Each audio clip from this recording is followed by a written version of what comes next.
Hey, stay where you are. You have been served with a notice of eviction. Why are you still here? This is our house, mister. We got no other place to go. That is your concern, not ours.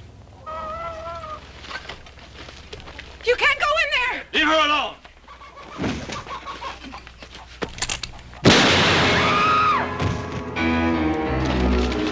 Sounds like it comes from the south, Paul. The Logan place. Put up the sign.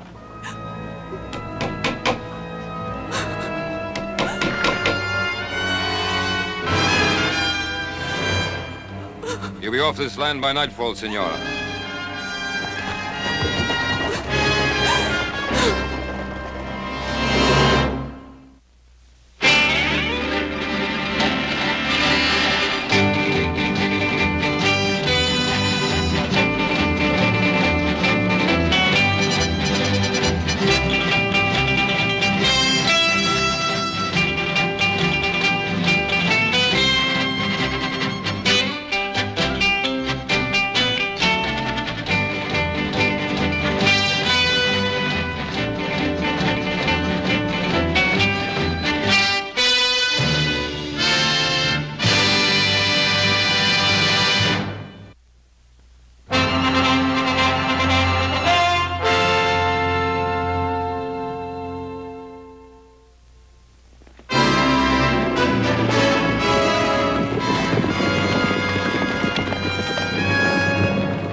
Badly hurt? He's dead. They killed him. Mary, what happened? What was the fight about? They said we were trespassing. They said, Senora, be off this land by nightfall. Senora. Sounds like Don Antonio. Let's go. Stay where you are, little Joe. Mary, the laws are on their side. Andy and me, we homesteaded this place. 5 years he sweated in these fields. Now we got a family coming. I'm not going. Mary, come with us. We'll be back. I promise. Give me a hand, boys.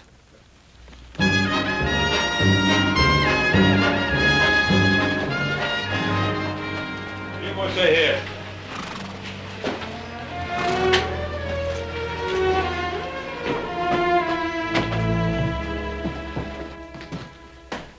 Ben, Adam, I've come to report a killing. Andy Logan has been shot down in cold blood. As a matter of accuracy, he was killed in self-defense.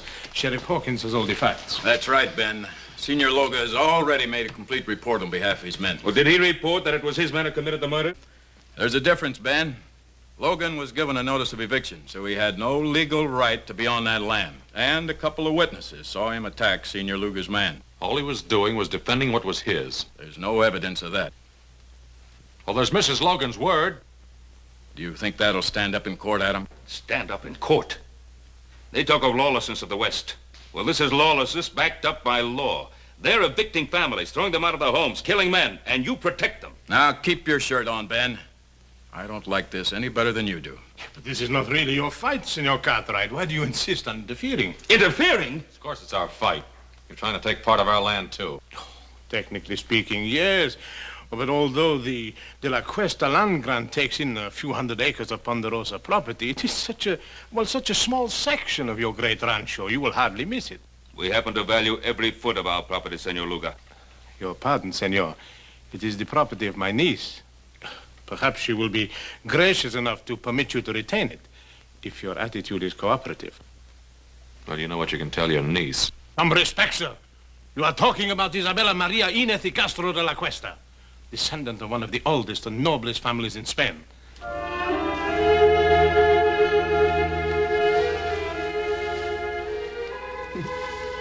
Sanchez, you are becoming quite amorous.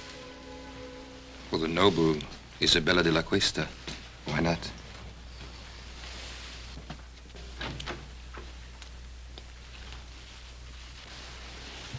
Why don't you knock? Since when do you require privacy? One man meeting another in your presence. It's a common thing.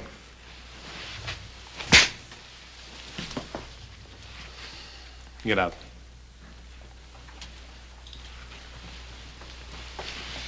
My respects, dear lady.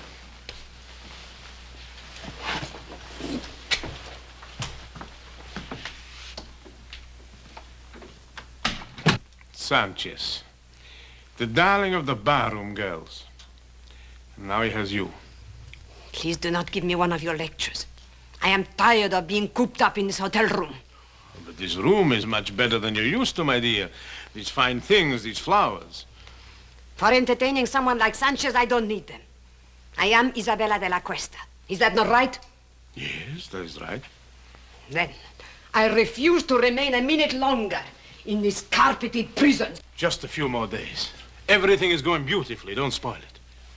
How could I spoil it? Everybody is expecting Isabella de la Cuesta to be a great lady. Whatever you are, my dear. Well, you know your weaknesses. When the time comes, I will be as much a lady as anyone. I've spent years of my life on this project, tracing the land grant and then tracing you. I won't let you destroy it now. You understand?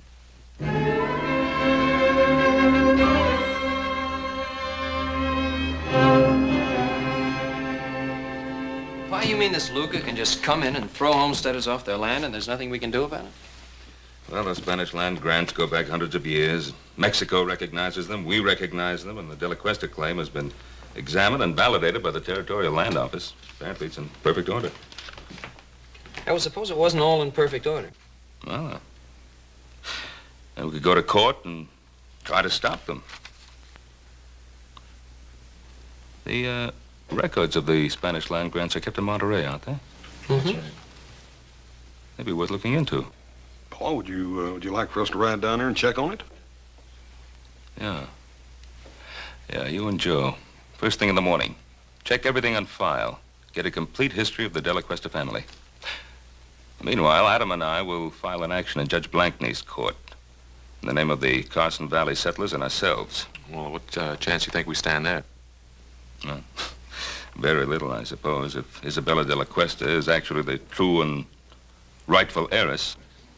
Well, there's still one more thing we could do. What's that? Talk to the great lady herself. After all, no one's seen her or talked to her except Senor Luga. What good will that do? You don't think she's going to help us? Well, how do we know till we find out? Well, here's hoping we can prove that Isabella de la Cuesta is not Isabella de la Cuesta.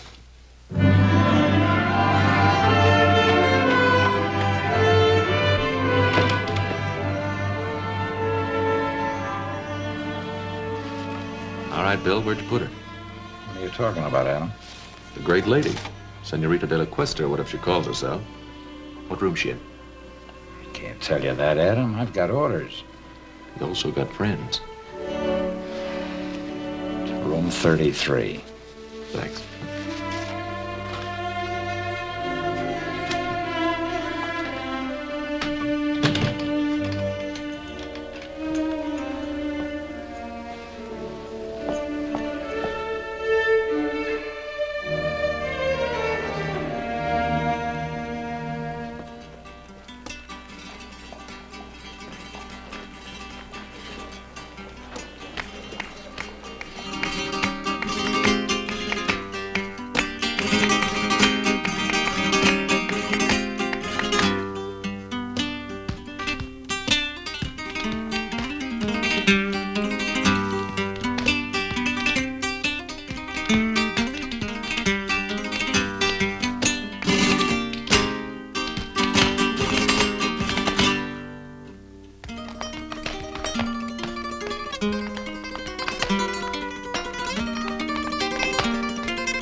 very, very nice, Rosita.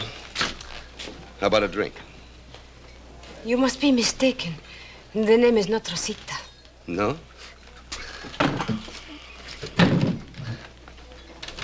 What is it, then? Go away from me. Look, Rosita, you wouldn't happen to be that woman that everybody in town is talking about, would you? The one that's claiming all that land? Let go of me. Come on, just a couple of hundred. Nobody has to know the name is Rosita. You are wasting your time. The name is Isabella de la Cuesta. Go away. You don't get off that easy. All right, let her go. Well, now, you just get out of here, mister. This is none of your business. Well, now, I'm making it my business. Well, you make tracks or I'll cut you.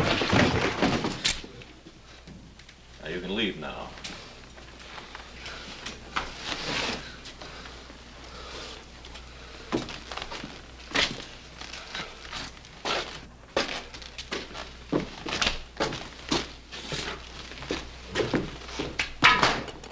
Exciting place. Is he hurt? No, he'll get over it. I appreciate your fighting for me. It was not your fight. But you are my fight, Senorita de la Cuesta. Oh. Why? Who are you? My name's Cartwright. Adam Cartwright. Oh, yes, I've heard my uncle talk about you.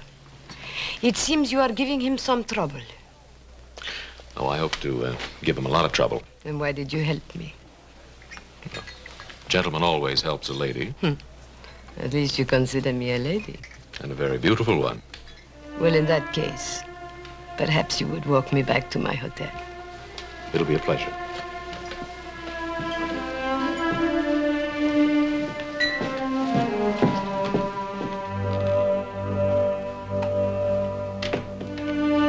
I believe the lady's in room 33.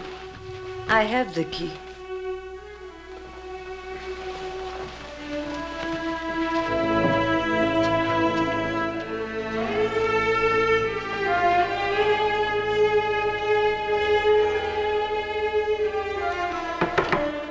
Come in. Your lady is full of surprises. Well, at least I know she's not with you, huh? See, but she's not alone. The one they call Adam Cartwright, he's with her. What? You want me to... No. What would we gain? Well, she could be telling him certain things, huh?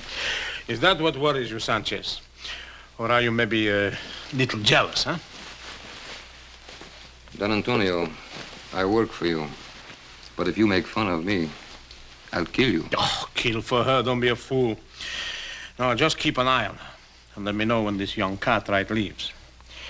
Then I'll have a talk with our little lady. I'm glad that you like the wine of my native country. Let me refresh your glass.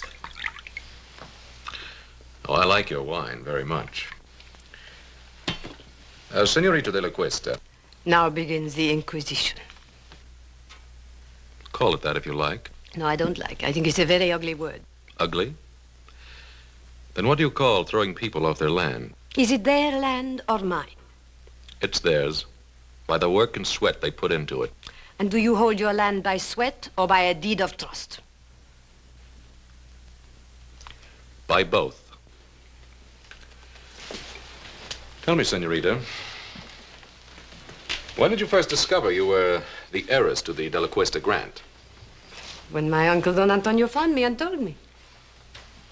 And where did he find you? I only ask because I found you in a cantina. And believe me, no Spanish lady ever behaved the way you did. You were of service to me in the cantina, Mr. Cartwright. But that does not give you the right to pry into my private affairs. You know, we could be friends. Could we? Mm-hmm. No. When a man kisses me, he has to have his mind on love, not on business. Adios. Hasta luego, senorita.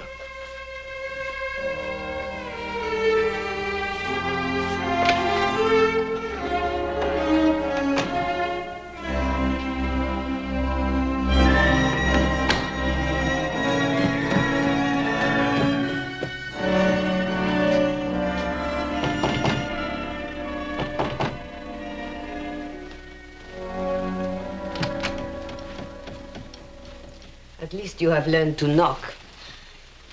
Of course. You've had a visitor? That is my business. Young Cartwright. Where did you meet him? That is also my business. It's mine also. The Cartwrights are our main opposition. They will do everything they can to stop us. Supposing we had the Cartwrights on our side. Impossible. Supposing we had one of the Cartwrights on our side. Isabella, you have learned to handle men to perfection. Thank you.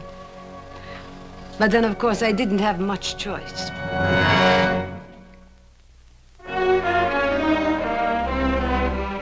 Adam, well-bred Spanish ladies don't usually spend their time in a saloon. I know. I thought the same thing myself. I went back to the hotel with her and had a glass of wine. Oh, good, good, good. Did you find out anything? Yeah. One thing, she's quite a beautiful woman. Well, we knew that. What else? She's very sensitive about her past. Uh-huh. Won't talk about it at all. Adam, you may be heading in the right direction. Maybe so, but I don't know how happy I am about it. Why not? It was your idea. Yeah, I guess it was. But she's not exactly the kind of woman I thought she'd be. Adam, this is the woman who's trying to grab all that land. Is she? Or is it Senor Luga? Well, what's the difference? They're both in it together. Why are you defending her? Look, I'm not defending her. I'd just like to know more about her.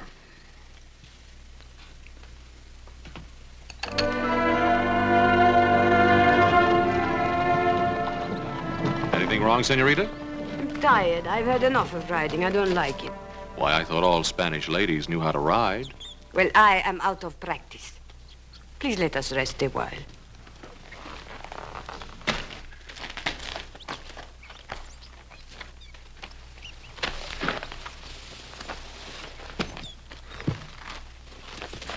Why did you bring me out today? Just to find out if I could ride?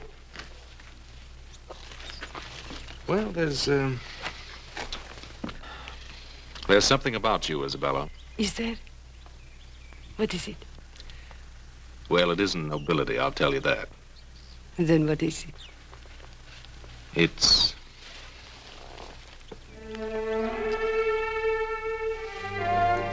Adam, why do we have to be on different sides? Maybe we don't. Come on, there's something I want to show you. But I'm very happy here.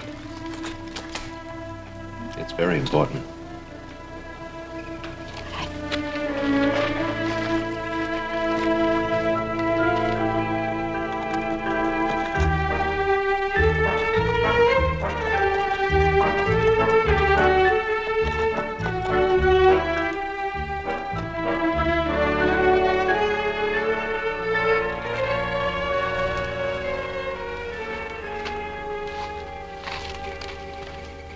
What is this place? That's part of your holdings. I think you ought to get to know it. Is this the time? Why not? You not only have land, you have buildings too, see? Man and woman used to live here. I understand a child was on the way. So they will live somewhere else. The woman and the child, maybe. The man's dead. As a matter of fact, he died exactly where you're standing now. He was murdered by Sanchez. They never told me. He won't be the last to die either. They're trying to evict settlers all over the valley. There'll be lots of fighting, lots of widows. Then let them not fight. Only you can stop it. Oh, no, Adam. You cannot blame that on me. I do not want people to get hurt, and I do not want them to get killed. But I have to think of myself, too.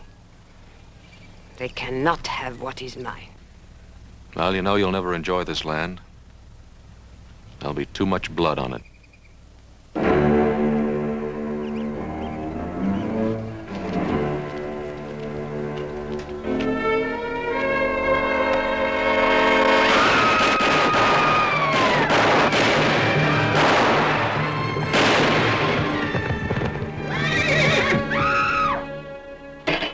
So, Don Antonio, the southern section is all clear of settlers. Good, good. Now you can start on the north section.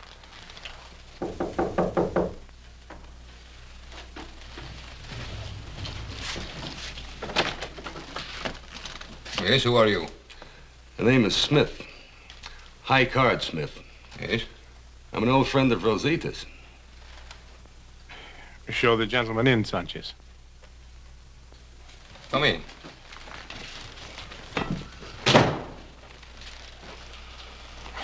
Now, what is this about Rosita? I used to know Rosita in San Francisco. I figured you wouldn't want the news to get around. But we have nothing to hide. Well, that might not go so well in court, senor. After all, people are liable to get all mixed up between Rosita Morales and Isabella de la Cuesta. I see, I see. You want to avoid confusion, hmm? That's a very good way of putting it. Clarity is a laudable aim. You're a very generous man. Very generous indeed, sir. You know, I want to tell you something. Just as long as you keep scratching my back, I'll keep scratching yours. Thank you, senor. Gracias. De nada. Adios. He'll be back, senor. Yes, I know. Unless something happens to him first, huh? You expecting trouble, Mr. Cartwright? No, not really, Hobson.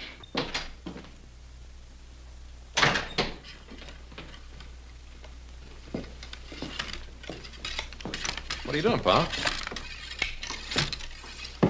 I'm getting ready, just in case.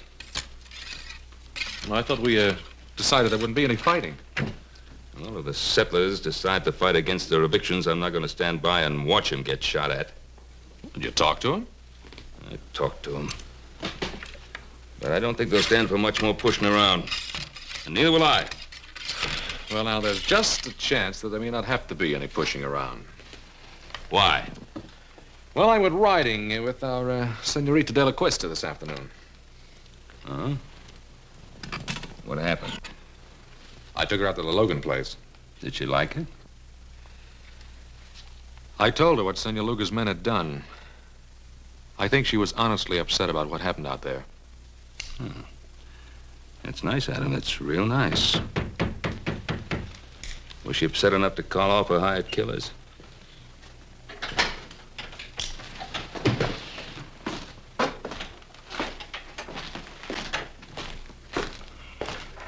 Well, if it ain't the great lady's knight in shining armor. And what do you want here? Just a few words, friend. The name is Smith, High Card Smith. You must be the main Cartwright, huh?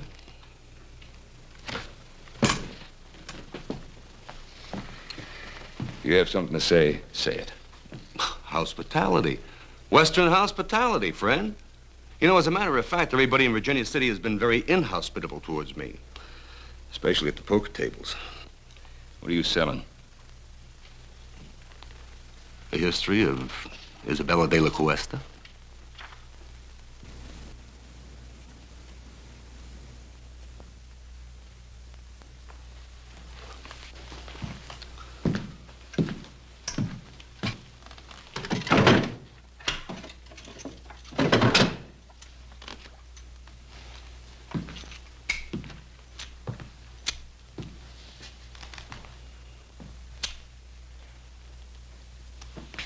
Mr. Cartwright? Well, her name is Rosita Morales. She used to be a barroom girl and a dancer in a cheap waterfront dive in San Francisco. And just how do you know that? Son, I was there. I'll bet you were. Just a minute. Just a minute, Adam. That's what we wanted to find out, isn't it? You know who her family was? Family. A comanchero, Pedro Morales. He runs a little store in a dirty little spot a few miles south of here called Los Altos. I want you to stay in Virginia City till that trial comes up. You know I can't do that.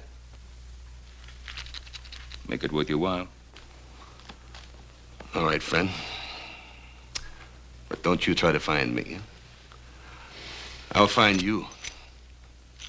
I'll find you often.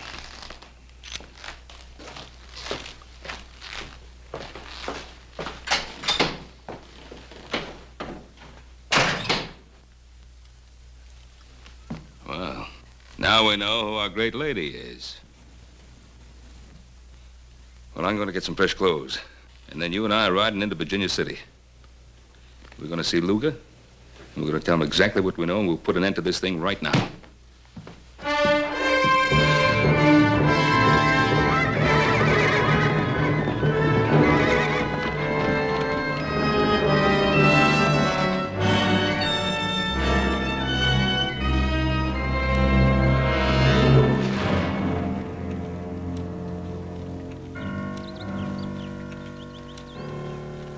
I think we better keep our little appointment with Senor Luga.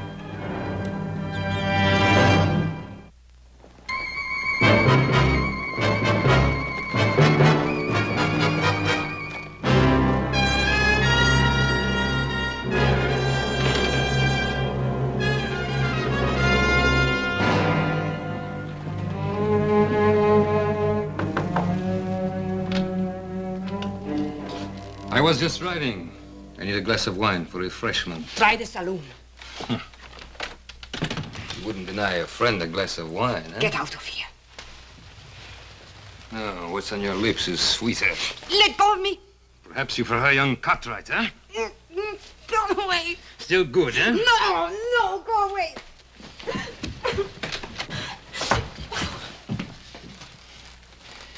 You're surprised, Senor Cartwright, huh? To see your great lady in a lover's quarrel with one of her servants, huh? May we have a moment with you, senorita? Yes. He forced his way in here. You do believe that, don't you, Adam? I think it's about time this masquerade came to an end. We know who you are. You're Rosita Morales. Maybe I am, but I am also Isabella de la Cuesta. Your father's Pedro Morales. My father is not Pedro Morales. He bought me from some Indians after my family was massacred. I was too little to be killed. But soon I became big enough to chase around the shack. So I ran away to San Francisco. Now, Miss Morales, how can you possibly expect us to believe that kind of story? Because it is the truth. And if you want to believe anything else, you will have to prove it. And while we're proving it, more killing, more bloodshed, is that what you want? I don't know anything about that. You can put an end to it. How? Withdraw your claim to that land. It's the only possible decent thing for you to do. The decent thing to do. Rosita Morales is not decent, is she? Then Isabella de la Cuesta will not be decent either. But she will be rich. And how many lives is that worth to you?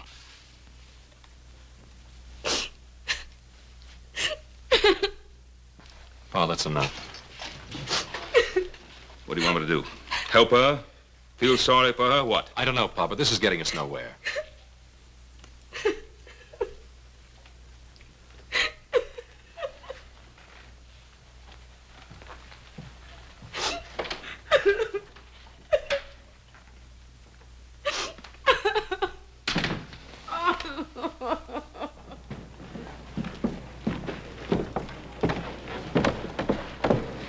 Adam, I think it's up to you to find Morales. And if you can disprove that story of hers, bring him back here. And if not? Well, then do whatever you think best. But whatever it is, do it quickly. All right, Pa. But I don't want to miss anything, so don't start shooting till I get back. How much do they know about you? They'll probably go after Morales. I'll take care of it. No, what can poor Morales do? He can't help us. I'll be the judge of that. Don Antonio, I don't want any more killing. Please, no more killing. Yes, no more killing. Why are you crying? Those Cartwrights, they have an unfortunate effect upon people, huh?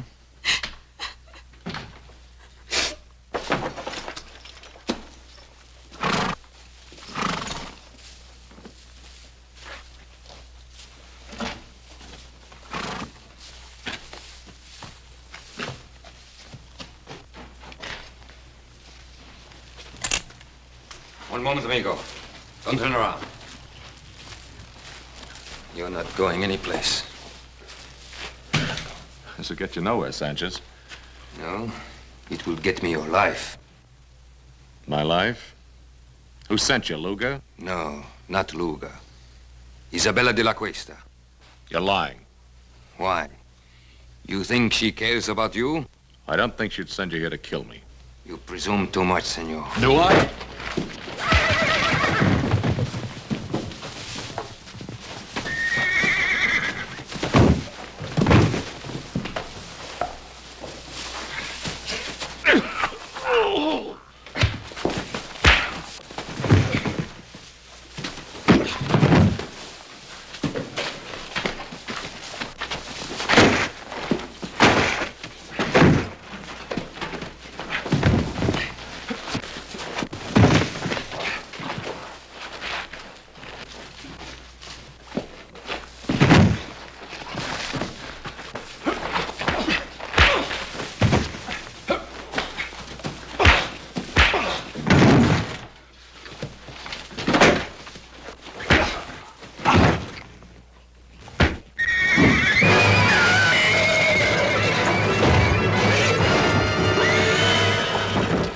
Get him out of there.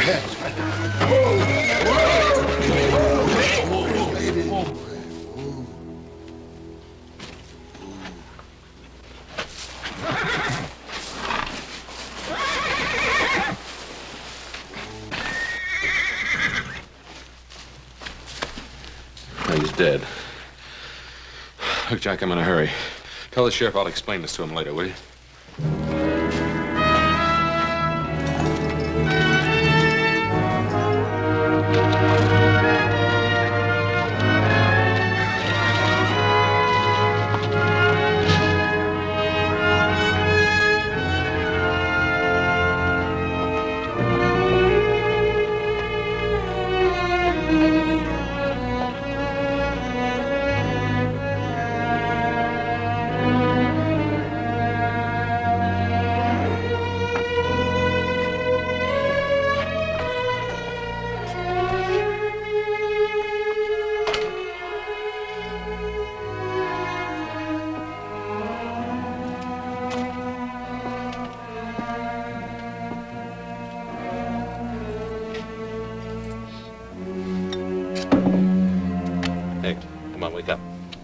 Wake up.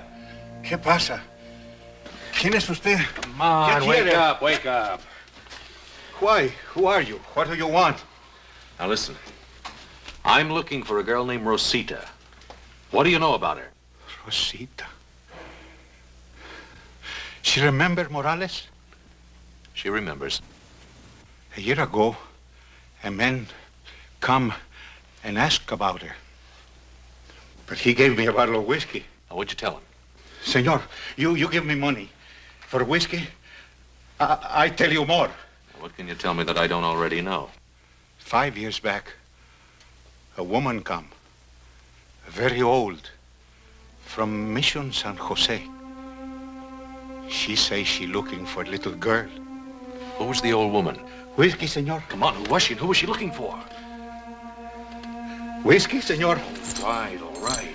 Now, who was she and who was she looking for? Her name was Doña Teresa Esperanza. She was looking for a girl named Isabella Maria de la Cuesta. Isabella Maria de la Cuesta.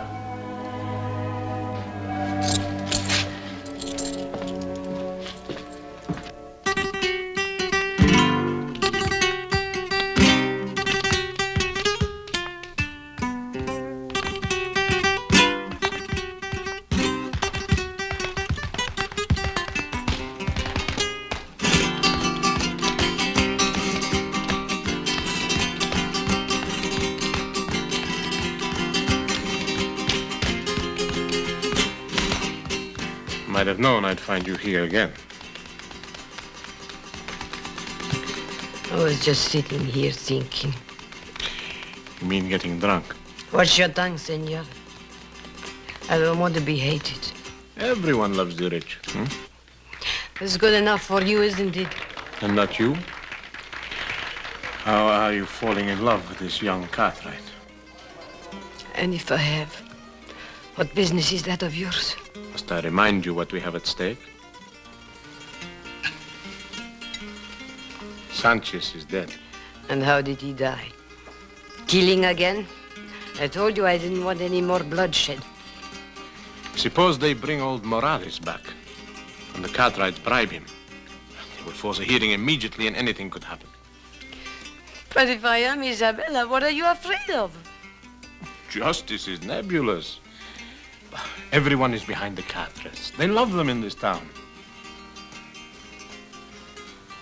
Is it so bad to be loved? When we are rich, they will love us too.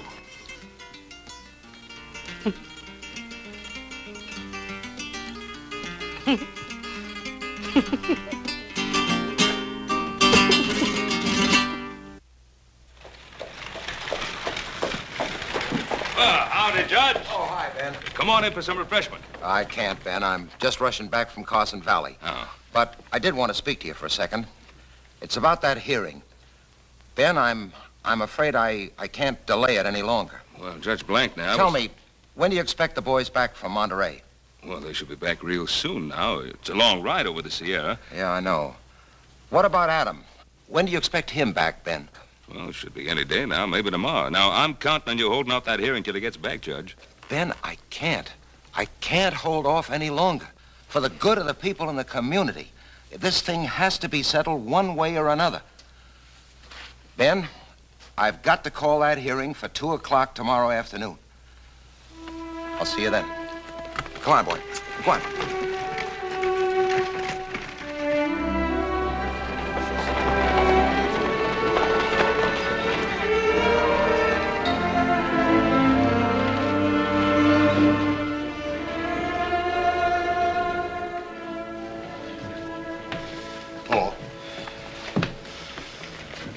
Hello, boys. I'm glad you got back in time. How much good does it take going? Why didn't you get the information I sent you for? We got it, Paul, but that's just the point. What? It's just as they called it. De La Cuesta land grant's as solid as a rock. The family was given possession of all that land, and what was that word, little Joe? Perpetuity. Yeah, by the Spanish king himself. That Senor De La Cuesta must have been quite a feller. We'll have to wait for Adam. What good's he gonna do? He's our only chance now. It is now 2 o'clock and time for these proceedings to begin. Your Honor, I would like to make a request. What is it, Ben? I've been waiting for my son, Adam. Something has delayed him. Well, I don't see why that should hold up these proceedings. Your Honor, I think the issue is quite clear. This is obviously a transparent attempt to delay and obstruct justice. Oh, surely, Your Honor. A few more days could be spared in a matter of such importance to so many people. A few more days, Your Honor. We've been forced to delay too long already. Your Honor, I am not opposed to the delay if it will help things.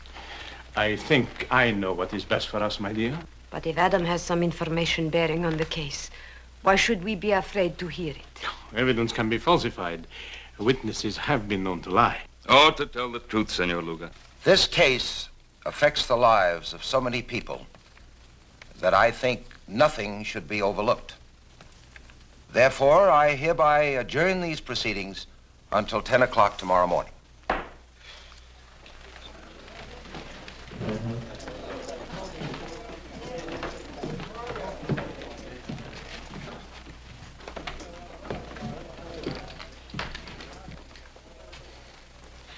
It was a very foolish thing you did, my dear. At this point, all I want is the truth. Don't be so noble, Isabella. That saloon on the waterfront, it's still there.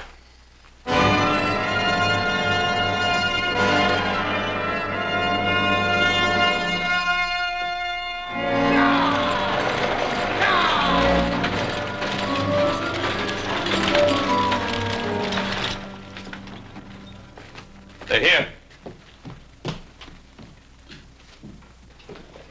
Well, Adam. Hello, Pa. How's everything? All right, outside of a little shooting. Somebody tried to stop us outside of town. Oh, that's why you couldn't get here yesterday. Nope, I had another reason.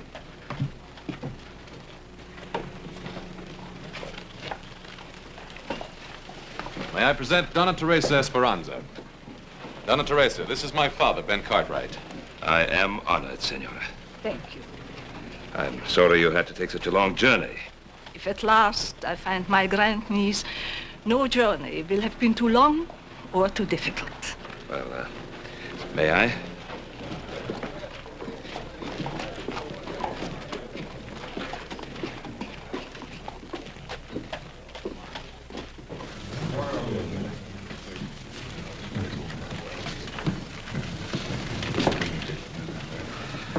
I think you will be comfortable here.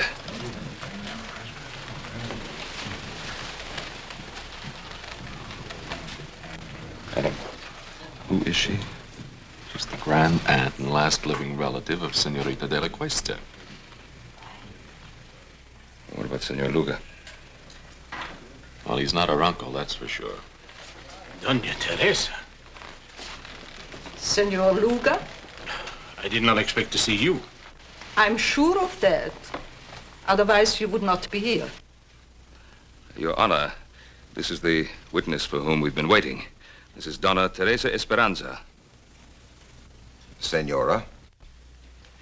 The great aunt of Isabella de la Cuesta, the only link to her past, and the sole person able to identify her. Identify her? Oh, Donna Teresa is an old woman. She hasn't seen Isabella for many years. In fact, since a little child. How could she possibly give a valid identification? Who is this adventurer to decide on my qualifications? Not so long ago, he dared to visit me and seek to enlist my aid in his evil and corrupt scheme. What scheme do you refer to, Senora? His plan for me to vouch for the identity of my grandniece, the last of the De La Cuestas. Would you be able to identify the girl if you saw her? Without question. Very well. Your Honor, I protest this entire proceeding. Senor Luga, you are out of order. If you please, Senorita.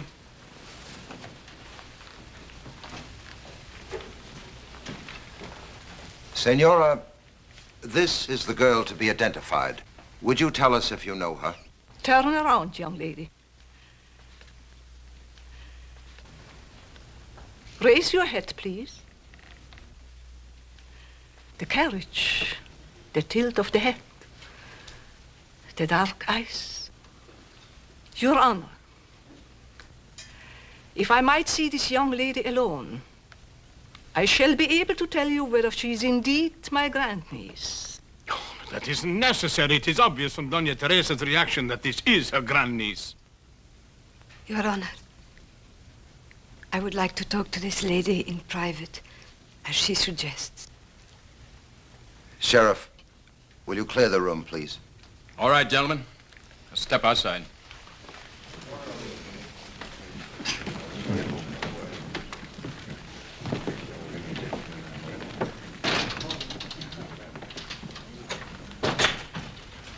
Doña Teresa.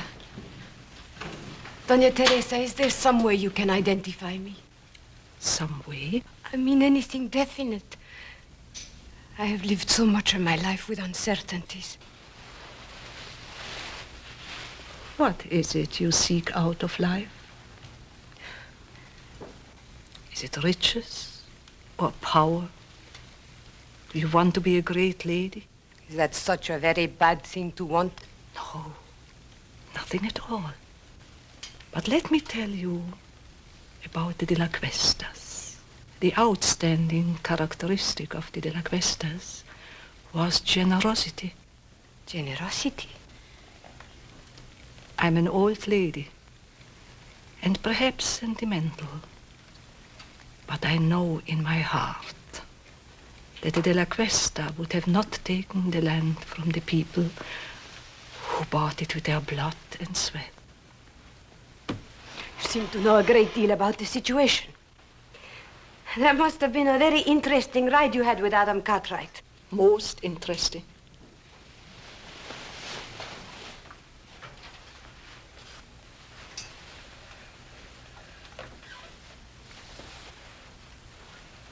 I know who I am now. Thank you, Doña Teresa. Thank you.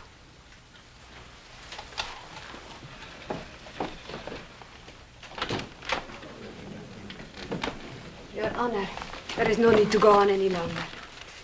I am Rosita Morales. She's lying. What did you do to her? You are Isabella de la Cuesta. Tell her the truth. Senor Luga, you'll have your share of truth-telling. Come with me. You fool. You could have had it all. You could have been the richest woman in this country. Where are you going? I'm going back where I belong. To San Francisco.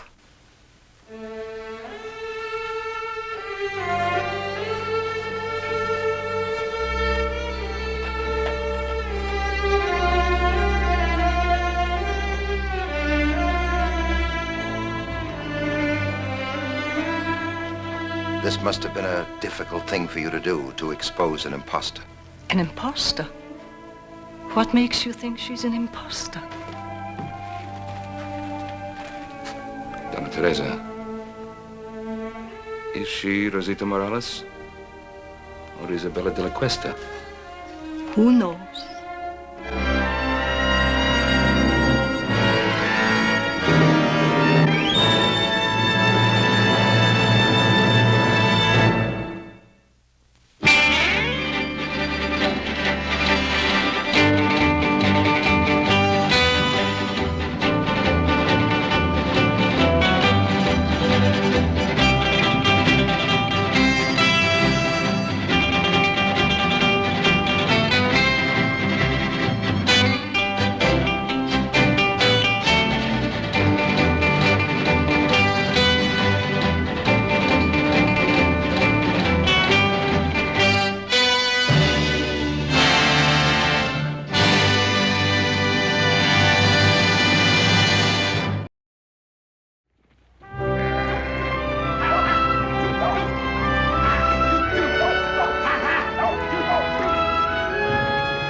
I got the lay of it just the way you told me, Jeb.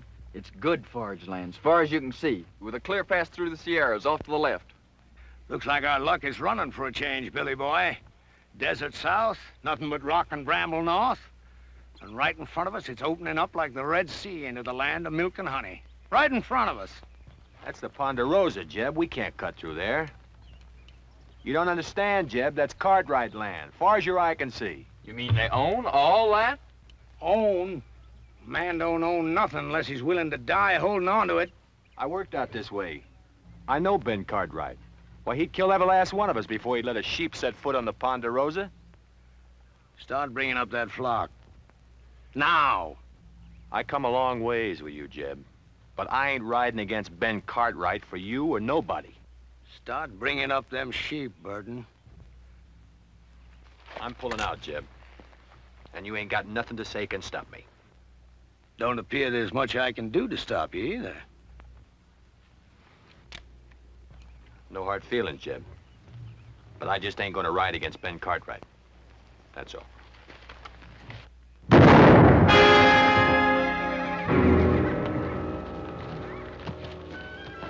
All right, you two, get them sheep moving. Leave him, Billy. He's past fussing. You got to learn to kill a man once you draw on him. But I shared second plates with him, Jeb. Just a few hours ago. Once a thing is dead, you got to get clear of it. The scruffiest hole squirrel knows that. Sure, Jeb. You're lettered, ain't you, boy? Yes, sir. I spell out some. All right. You read that to me, boy. And Moses went up from the plains, and the Lord showed him all of the land. I've been near 40 years myself, just like Moses. But the Lord has finally showed me my land, and I'm gonna take it to myself. I have to kill everything on it and burn it to the root.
You know how, don't you? No. Marry a rich gal. Little Joe, you reckon how long it's gonna take us to clear out all this stuff out of this drain ditch? I figured the rate we're going, it'd take us about 5 or 6 years. Yeah. Hiya, Pa. Ah. Nice. You ever see such a pair of working fools? Adam, I wish some of that would rub off on you. Well, now, Paul, the way I look at it, if a man expects to get ahead in this world, he's got to use his brain instead of his back. Adam, with a place like the Ponderosa, a man has to be able to use both. Now, come on, let's get the boys a hand.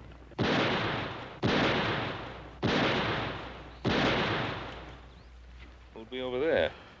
Must be Tucker. I put him out hunting strays. That don't sound like strays. Strays, all right, but the two-legged kind.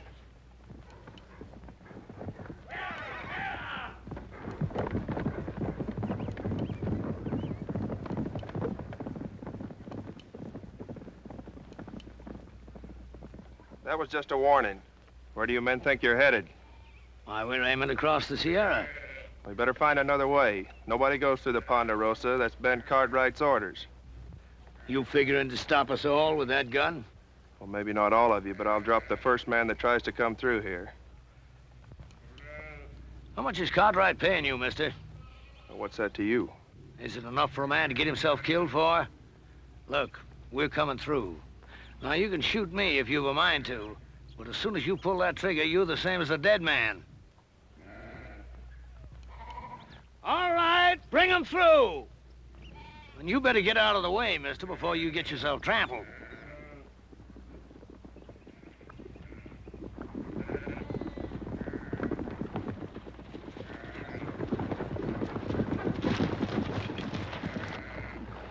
I warned them, Ben. I give them clear warning. Well, nobody expects any more, Sam. You've been told you're on Ponderosa land. I'd be obliged if you turned the tails of those sheep and got them off. Are you, Ben Cartwright? Drummond. Jeff Drummond is my name. We ain't bringing no trouble. We're just looking to pass through on the way to California. No more than that. Mr. Drummond, I'm sorry. I can't let you take those sheep across the Ponderosa. You mean you got all this here and you ain't willing for us just to cut through? That's what I mean. Why, you got enough land here to parcel out a state of your own, and you're sitting fat right on top of it, ain't you? Let me ask you a question, Mr. Cartwright. What more right have you got to this land than me? It's mine. That's right enough. Every inch of this land's deeded in our name, if that's what's bothering you, Mr. Drummond. Oh, a deed, huh? Why, deed is only a piece of paper. Looks to me like all they got is some scribbling on paper. It's what backs up the scribbler, Mr. Drummond. That's what counts. How many of them you count, Billy?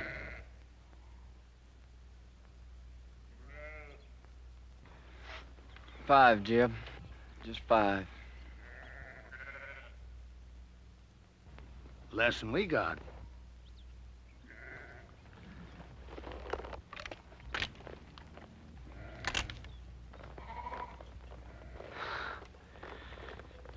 Well, there's no cause to draw down. I was just resting.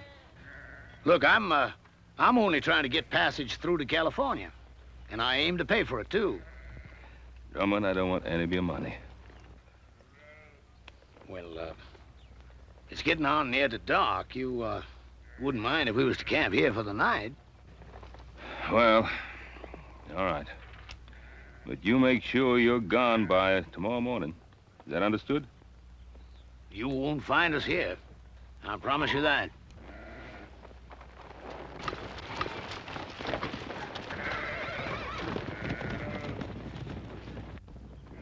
Yes, sir. You can count on it, Mr. Cartwright. You won't find us here.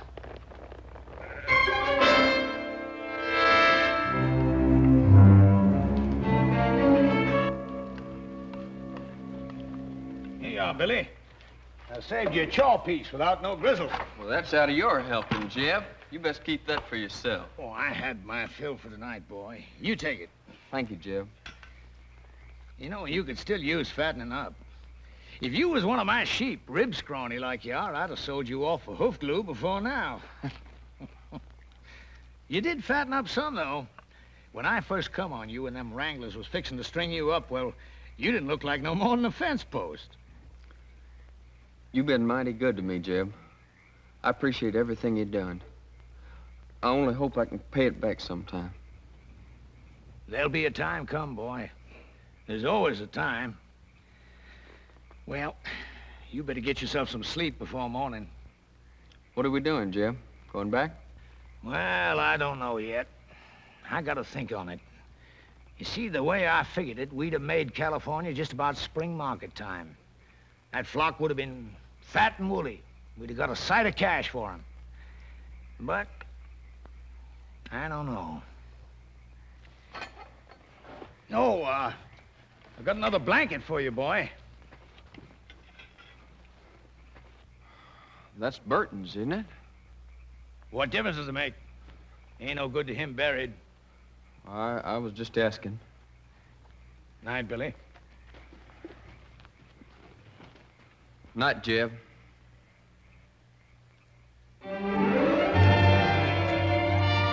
Dad, burn it, little Joe. Cut it, don't pull it.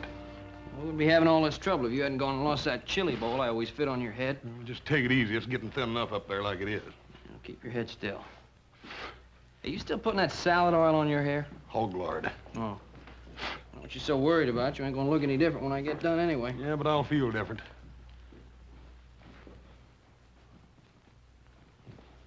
What's the matter? He's doing a good job, ain't he? Oh, fine. Yeah. Hey, let me see that mirror.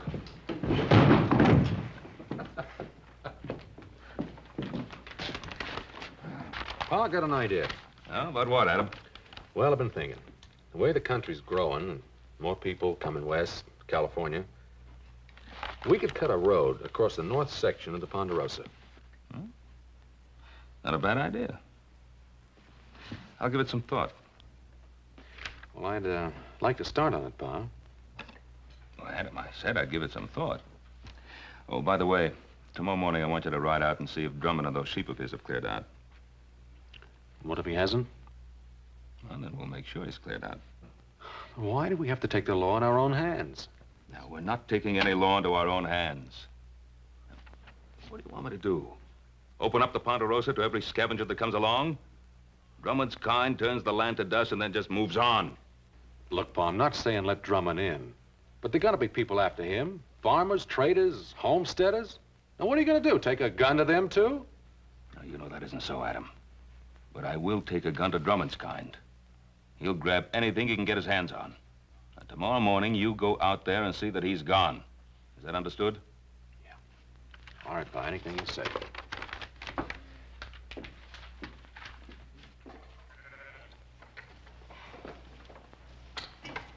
Come on, roll out! Come on, hustle it up! Come on, we gotta be making tracks! Want me to get the flock shifted around and head it out, Jeb? I'll lead out the bell sheep if you want. I ain't taking them out. You ain't? You mean we're not crossing the Cartwright line? No, we're crossing all right. But I've been thinking maybe we won't cross all the way. You heard what Ben Cartwright said. Cartwright. I'm through being shoved and hauled by his like. A man takes something, it's his. You gotta start learning that, Billy boy. Yes, sir. But ain't we taking on a peck of trouble? Trouble. I'm an old man now, but I once had me a flock of sheep was like looking across a big white sea. I run them from the Snake River in the north to the Mexican border and back.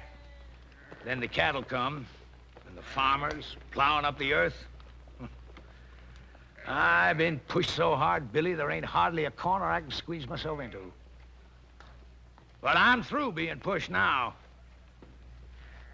All right, hurry it up, you men, and get that chuck wagon loaded. Them Cartwrights will be after us before it gets much lighter. Billy, you take them two and hang back to ride guard. And if them Cartwrights come tailing us, you let me know. All right, Jim. And Billy, you make sure you stop whichever one of them it is. You mean kill them, Jeb? Is that what you mean? That's right. And leave them out there like bait to stink a trail for the rest of them. I can't see doing that to them, Jeb. What'd they ever done to us? Why, them Cartwrights would kill us if they got the chance, every one of us. You know that, Billy boy. Now, don't you shed no tears over them Cartwrights. They're the same kind as tried to string you up. Why, they got, we ain't. And knows that God ain't gonna give it up unless you shake them until their britches pop. I'm telling you, Billy, they'd kill every one of us if they got the chance. Only, they ain't gonna get the chance.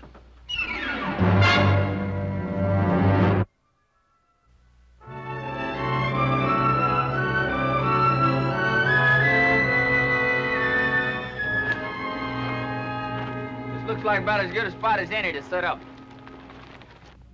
Set up for what, Billy? You talking about an ambush? You just do like I say.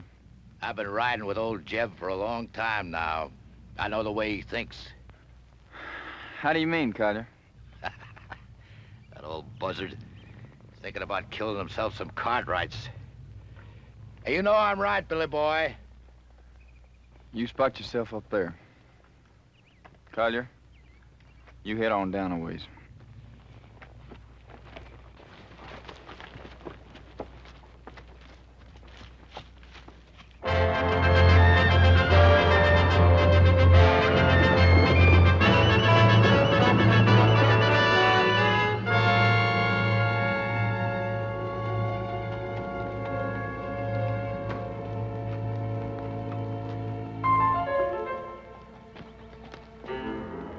I'll tell you, Billy boy, I don't want to get mixed up in no range war. Not for what we're getting out of it.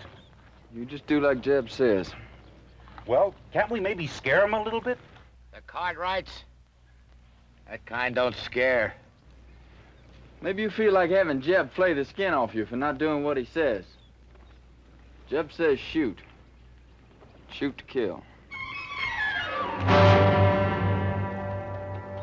Hey, Collier, what about all this?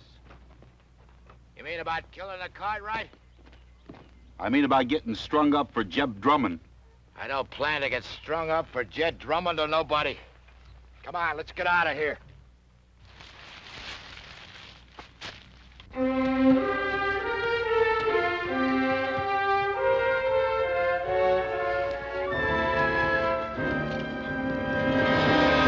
All right, drop the gun.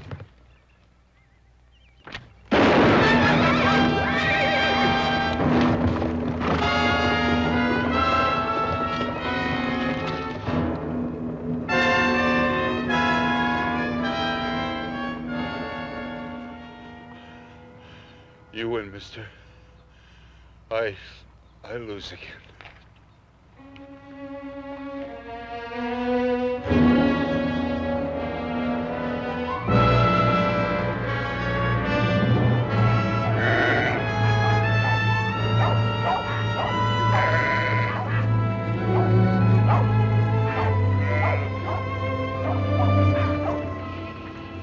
Keep them bunched over to that side so they don't mill. And get them two moving there. Gonna make new camp, Jeb? No, not here. It's too rocky. I'd like to get to that draw up ahead. Pasture up there, Jeb. That ain't no good for the sheep. No, not for the sheep it ain't. But for what I got in mind, it's fine. Come on, get them sheep moving.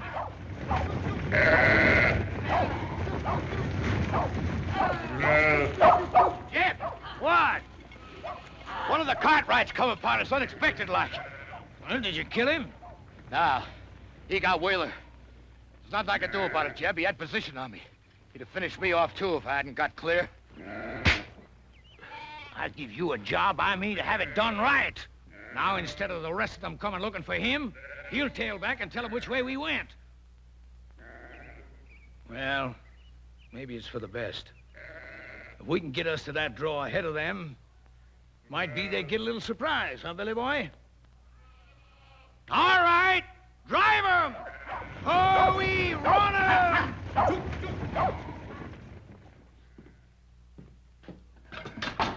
Should have run that bushwhacker off for good last night. Want me to ride into town, tell the sheriff? I don't need any sheriff. That flock of sheep, he couldn't have gone more than a few miles. We can get rid of them before dark. Now, wait a minute, Pa. Let the law do it this time. What's wrong with you, boy? You want to sit here and twiddle your thumbs while Drummond's sheep eat our land bare? By the time the lawyers and the sheriff and the court in Virginia City get through haggling with what should be done, the whole North Pasture will be torn up. Get your guns. We got work to do. What kind of work, Paul?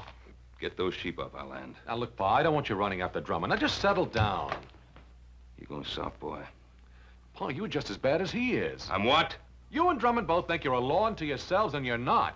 Without the law, a man's no better than dirt. Now, you listen to something from me. I cleared that land that Drummond's driving his sheep through. I worked it till my hands cracked open and the sweat blinded my eyes. And I planted that grass, and with the Lord's help, it grew. And I'm not going to let a sheep herder who never did an honest day's work in his life ruin it.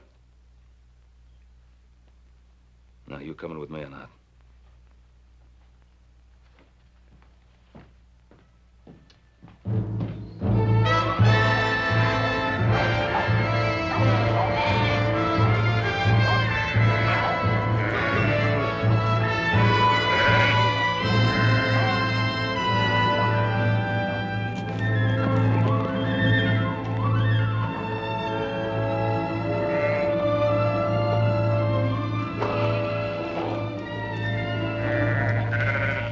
All in, Jeb.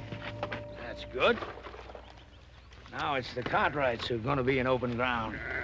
Jeb, you sure you ain't picking off a bigger piece than you can chew? This is a blind draw, Jeb.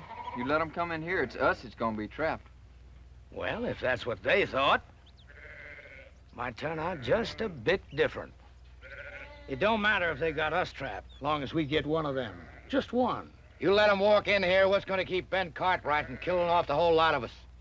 Of course, Cartwright is the kind of guy that don't shoot unless somebody else fires the first shot. Well, I don't like sitting here like a treed squirrel. I say we get out there and face them straight off. All right, go ahead. Well, what's the matter? You ain't going, are you? Because you ain't smart enough to tackle a man like Cartwright. He'd chew you right up and spit you out on the ground. Any fool can go out and get himself shot dead. You ain't gonna face them, what are you gonna do? You ever see Injuns go after a herd of buffalo? They dog out the strays one by one. And then pretty soon the rest of them are scared and running over each other. Collier, I want you to take 2 men and hide yourselves up there on that ledge over there.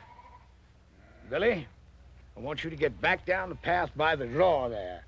Because if we split them up, that's where some of them are liable to run for it. Well, sounds good, don't it, boy? Yeah, I guess so. That ain't what you're thinking, is it? What are you thinking, boy? You're asking us to shoot those men down like there's nothing but a bunch of bounty pelts. Well, sure I am. What's wrong with it? I didn't say nothing was wrong with it. That's good. Because I hope you ain't forgetting how I first come on you. Strung up for a horse thief. You didn't do it, but you had a rope around your neck anyways. Well, this ain't no different. And the Cartwrights ain't no different neither. They'll kill you if you give them the chance. Maybe not with a rope, but they'll do it. What are you gaping at? Nothing, Jeb. Well, you get back there where I told you. Now, look, boy. I've been pulling myself through this world for a long time. And when you get right down to it, it's a fact. You got to fight back, whichever way you can, or you just get beat to the ground. All right, get back there where I told you to go. All right, Jeb. And, boy, remember what I want. I want one of them Cartwrights alive. Yes, sir. And put a jacket on, boy. There's a chill coming up.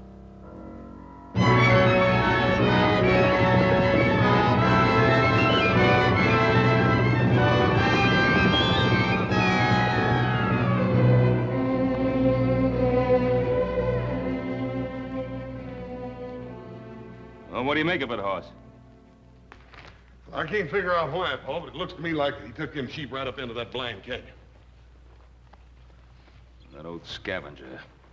He isn't leaving the Ponderosa at all. He's planted a camp here. What makes you say that, Pa? Well, why else would he be heading up into that blind draw? Oh, up there he can protect his flock and have a good chance of standing us off. There sure ain't no sign of him anywhere else, Paul. Now, that's the way it appears, except there's no pasture for his sheep in that draw. If he can stand us off, that means we can do the same to him. Starve him out. Why wait for that? Why don't we just ride in, get it over with?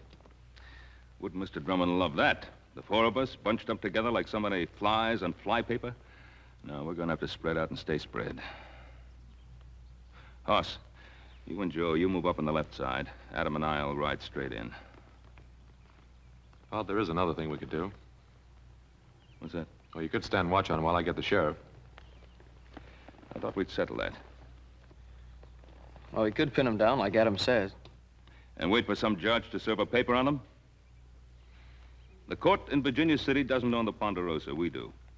And if we're not willing to fight to hold on to it, we might as well turn it over to the first settler who feels like staking a claim.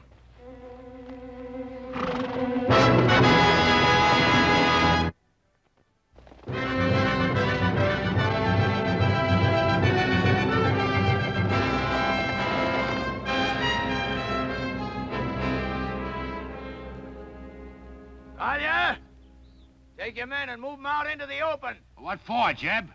We got good position on them Cartwrights right here. Just do like I say. Take those men and move them out in the open. But, Jeb, them Cartwrights will be sitting ducks from here. We could wipe them all out. I don't want to wipe them out. Or maybe just miss wiping them out. I just want one of them Cartwrights alive. Now, you take those men and move them out in the open where they can be seen.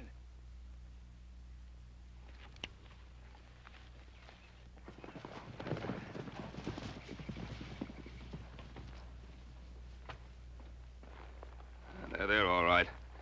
We'll ride in slow. Adam will come with me. You boys cover us from the rocks.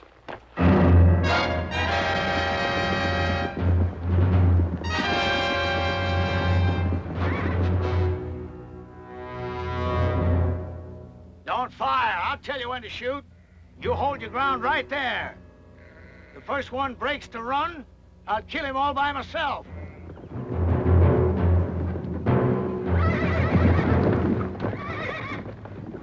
I hear you, Cartwright. My son and I are coming in there. You fire one shot, there won't be a one of you ever comes out of that draw alive.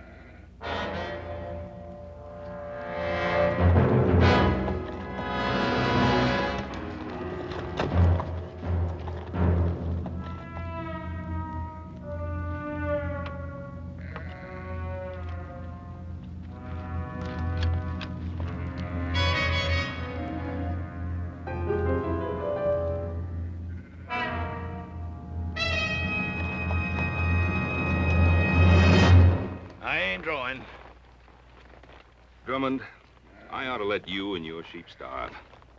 Looks like I did work myself into a hole, kinda. And Drummond, you broke your word to me. You're not gonna break it again. I'm gonna give you one last chance to get those sheep out of here. Maybe we can make ourselves a little deal. No deal, Drummond. Clear those sheep out. He don't give a man much space to twist in, does he? He means it. Now, either you get out, or you get starved out.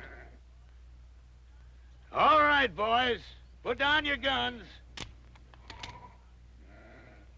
I'll get my sheep out of here come morning. You get your sheep out right now.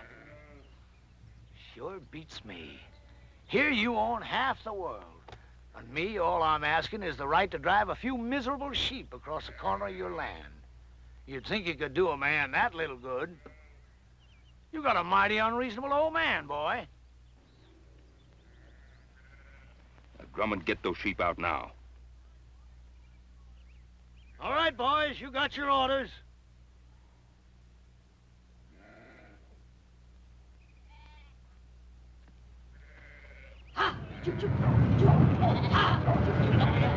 Adam, help me get those sheep on the move.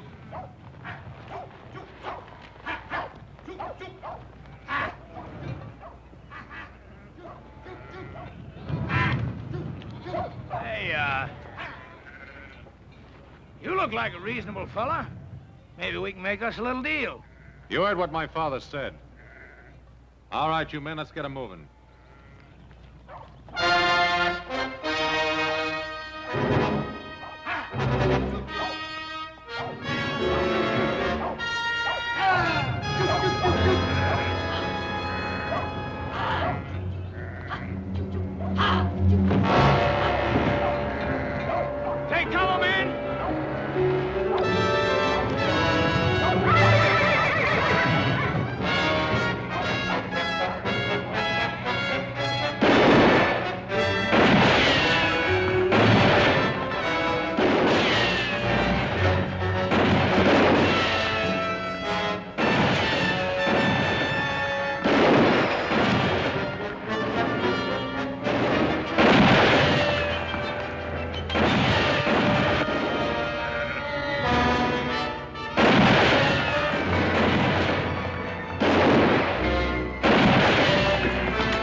off in there. I've got to get to him. Oh, you can't make it down there. Joe! Yeah, Pa? I'm gonna try to make it up along that ledge. Follow me. Oh, you can't make it. Got Adam in there, won't make it.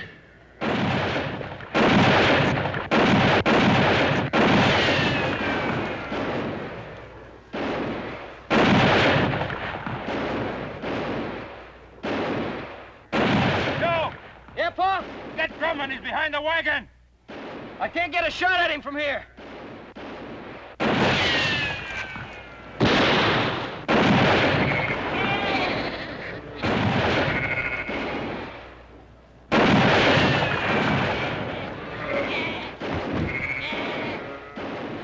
You're cut off, boy. Throw down your gun. You heard him. Drop it. Adam! Make for that path behind you.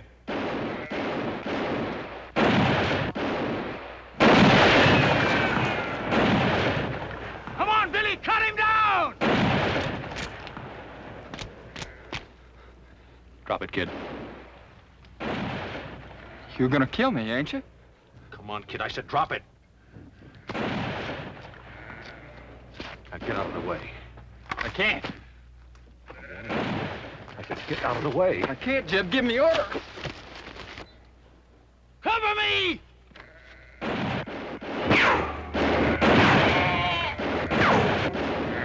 Drop that gun and put up your hands. All right. Now come on down here.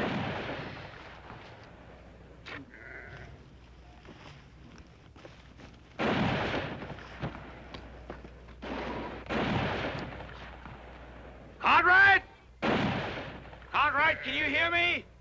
You call your men off or I'll kill your boy right now. Joe! Horse! Hold your fire. All right, now clear out. You're still trapped in that hole, Drummond.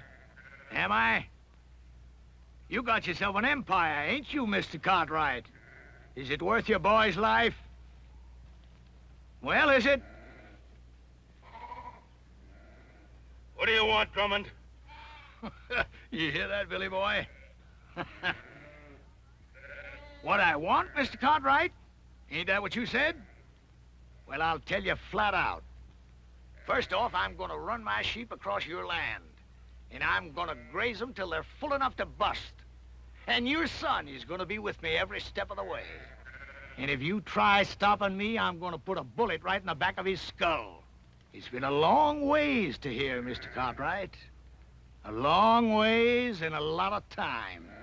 And if you got any doubt about my meaning what I say, well, you just make your play. All right, Drummond. I can't stop you.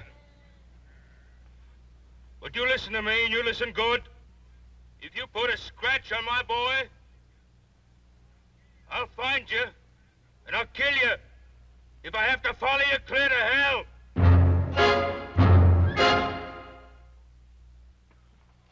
Paul, we gotta do something.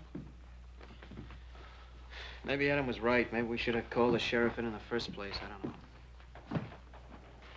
He was right. My fault. Oh, Paul. You know we don't blame you for nothing. It's just the way things turned out. Hoss and I would have done the same thing if it were up to us. That's right. I made Adam do it my way. I let Drummond outsmart me. Paul, you heard little Joe.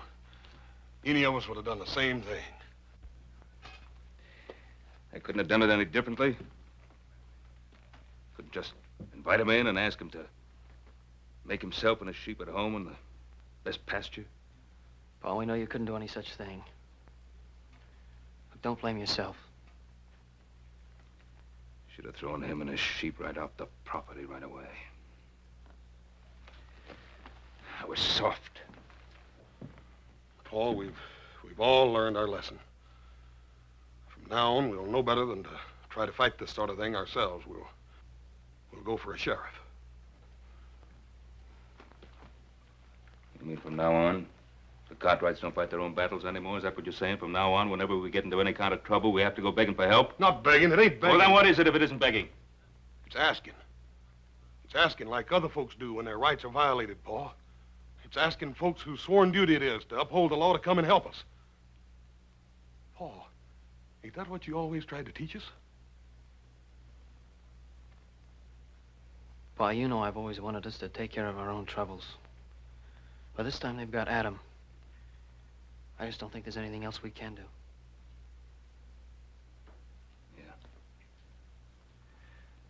Yeah. All right, you two saddle up. Ride into town, tell the sheriff what's happened. I think I can go faster by myself. Horse. You and I, we're riding into Drummond's camp. I got an idea how to keep Drummond busy till the sheriff gets there. I don't trust him, but then I can see him.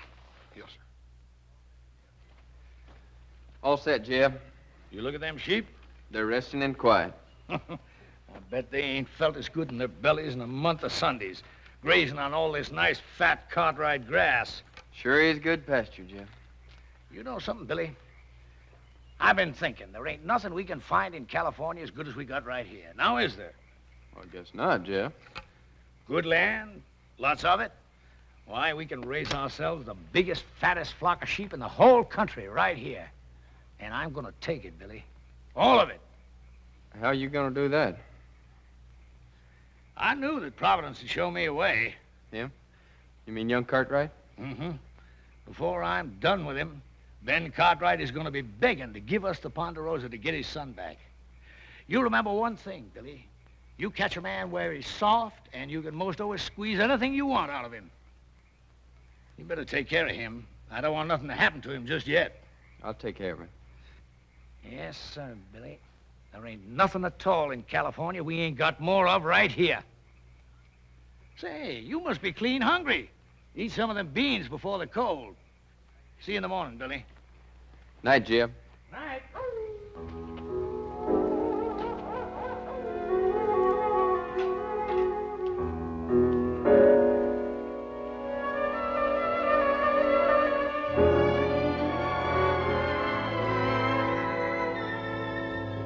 Brought you some beans. I can't untie you. Jeb wouldn't favor that. It's all right.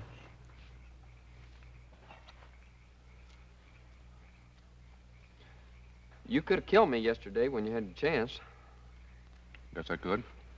If you had, you wouldn't be here like this now. Yeah, I guess that's true.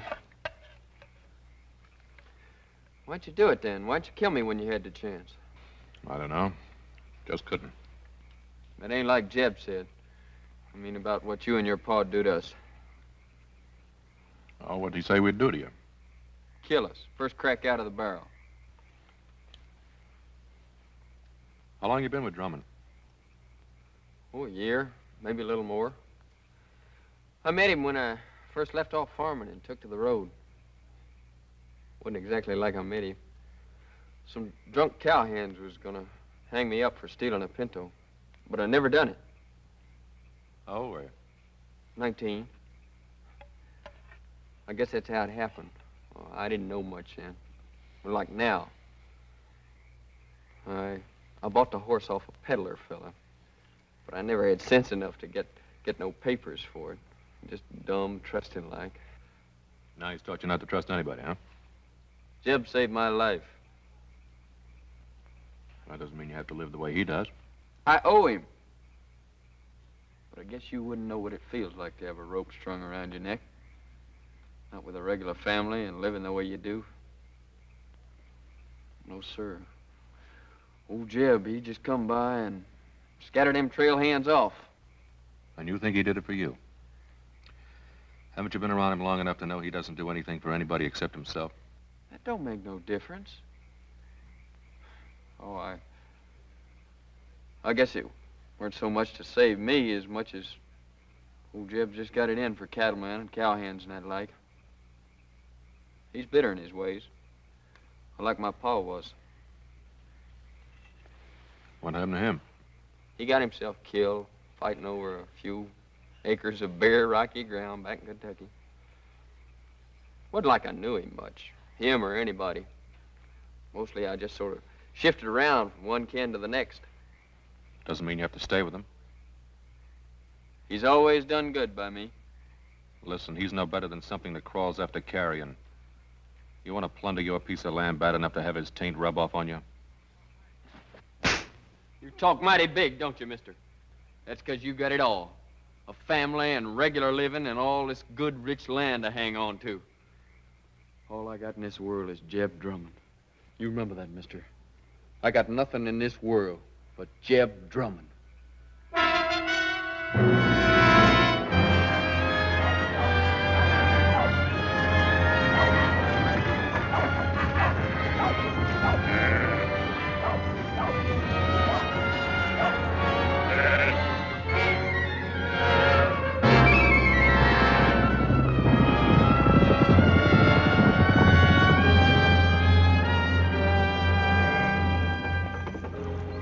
Jeb, two men on horses. Looks like the Cartwrights.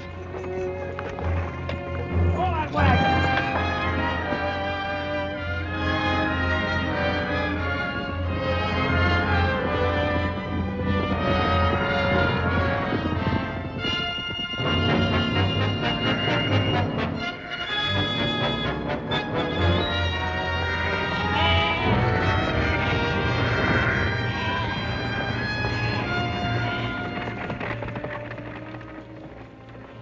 I left my gun, Drummond.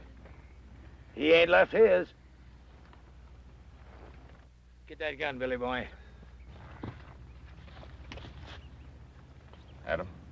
Hello, Pa. All right. Now suppose you dismount and say your piece.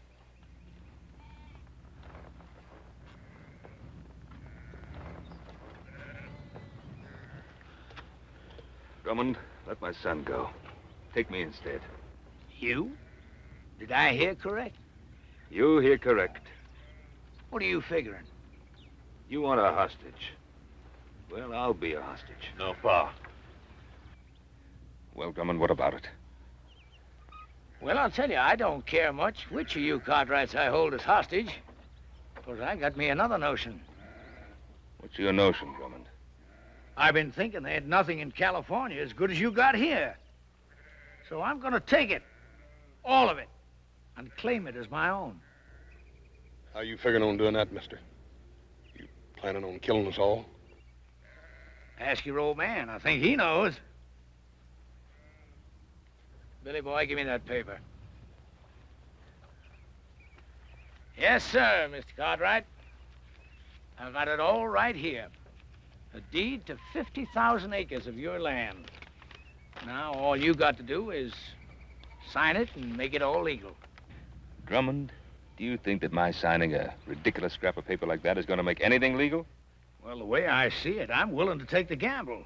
Because I ain't got nothing to lose anyhow. And you got something mighty important to gain. What's he got to gain?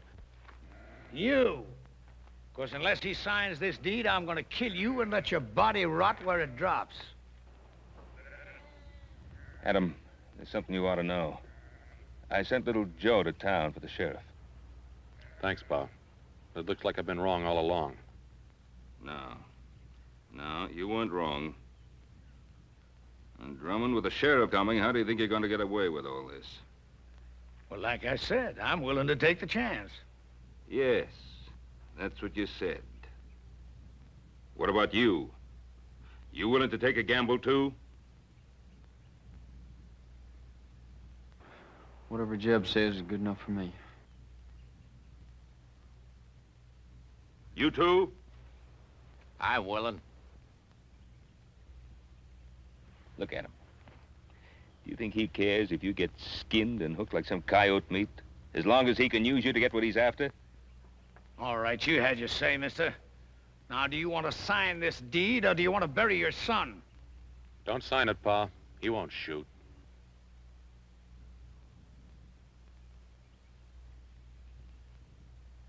That's the difference between you and me, Drummond.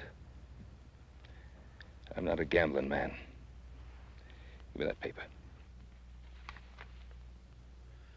Pa, don't. 50,000 acres, it isn't worth it. isn't it?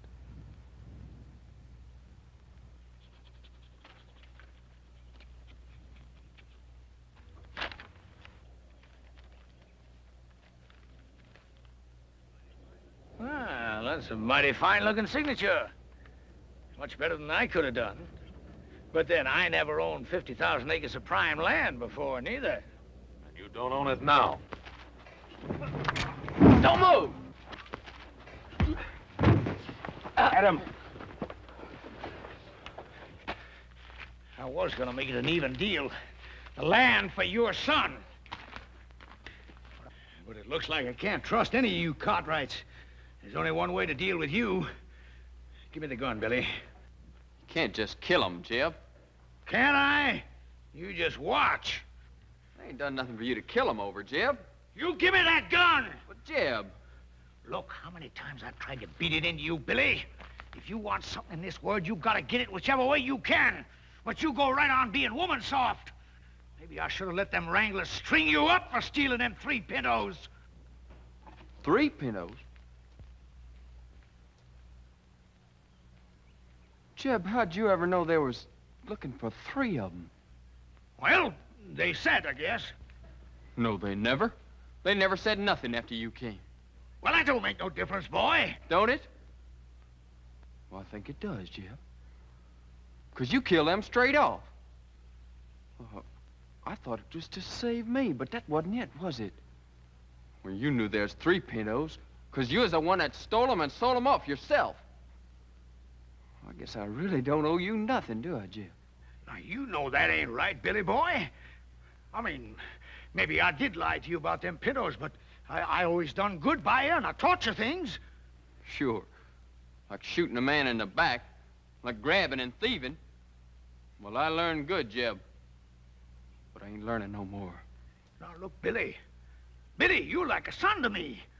The only reason I want this land is because I'm going to leave it to you. I promise it. No, Jeb. You give me that gun! How many times I've tried to beat it into you, Billy?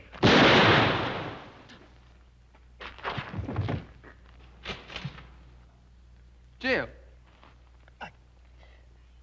I should have let him hang you. You no good thieving, dirty double-crosser. Shoot him, Kaya. Kill him. Hey,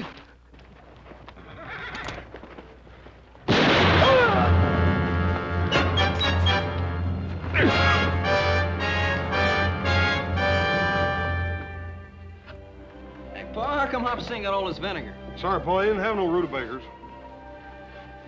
Guess I'll be leaving. Sure do thank you for all your help. For the shirt, little Joe. You're welcome. Where'll you go now?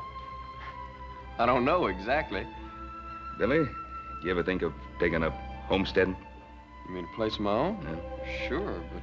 Well, we got a lot of open land here in the Ponderosa. I figured that Adam here could probably help you pick out a good piece of it. You mean a piece of your land? Well, we got a lot of people coming out this way. I guess we'll have to make some room for them all, including the law. Well, Mr. Cartwright, I sure will try to live up to your faith in me. Well, Billy, you better, because if I catch you stepping out of line just once, why, I'll... You'll, go get the sheriff.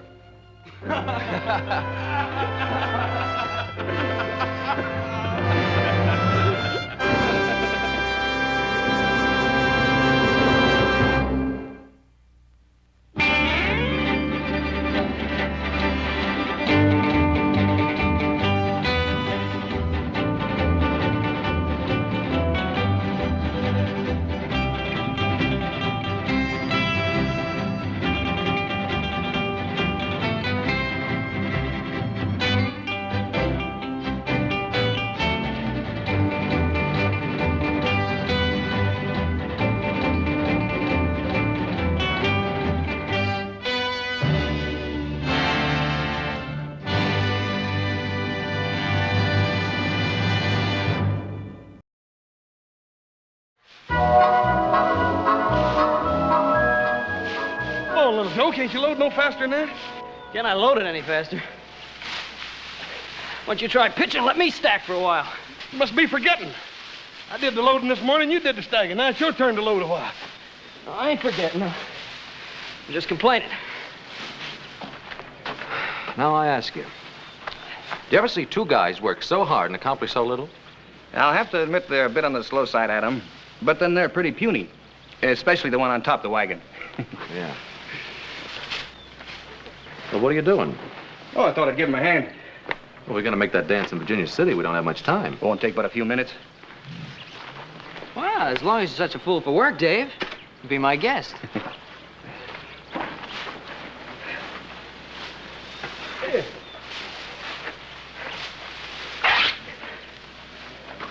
Oh, hey, ain't that shirt you sent all the way to St. Louis for? Yeah?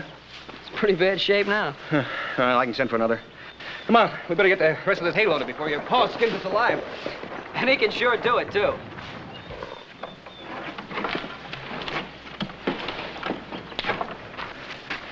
Hey, Walker. You stand right where you are, Walker. Drop your gun, Bob. I don't know who you are, mister, but you're gonna go home in a box. I'm a United States Marshal, and this is my prisoner. What'd Dave do? You got the wrong man, mister. Now, hold it. I'll kill the first man that tries to interfere.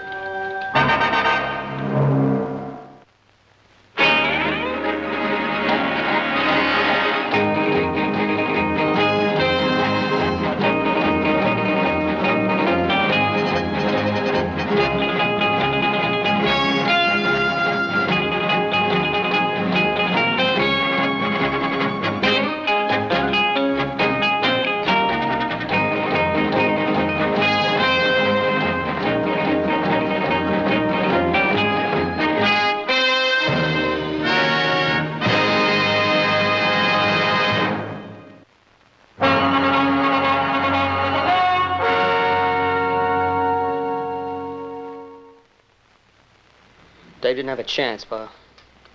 Marshall clubbed him before he knew what was happening. I'll have a look at your credentials, Marshal, if you don't mind. A tin star and a shotgun won't get you up to Ponderosa alive. I said your credentials.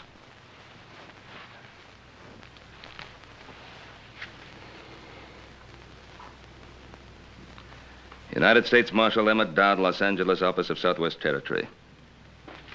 And was it necessary to half kill the boy, Marshal? He had a pitchfork. I don't take any chances. Dave's the one who didn't have a chance, Marshal. Marshal, Dave Walker has been working for me for almost a year now.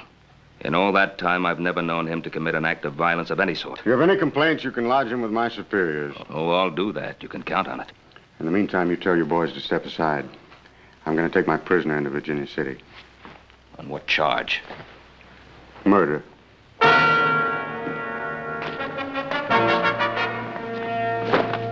Let's go.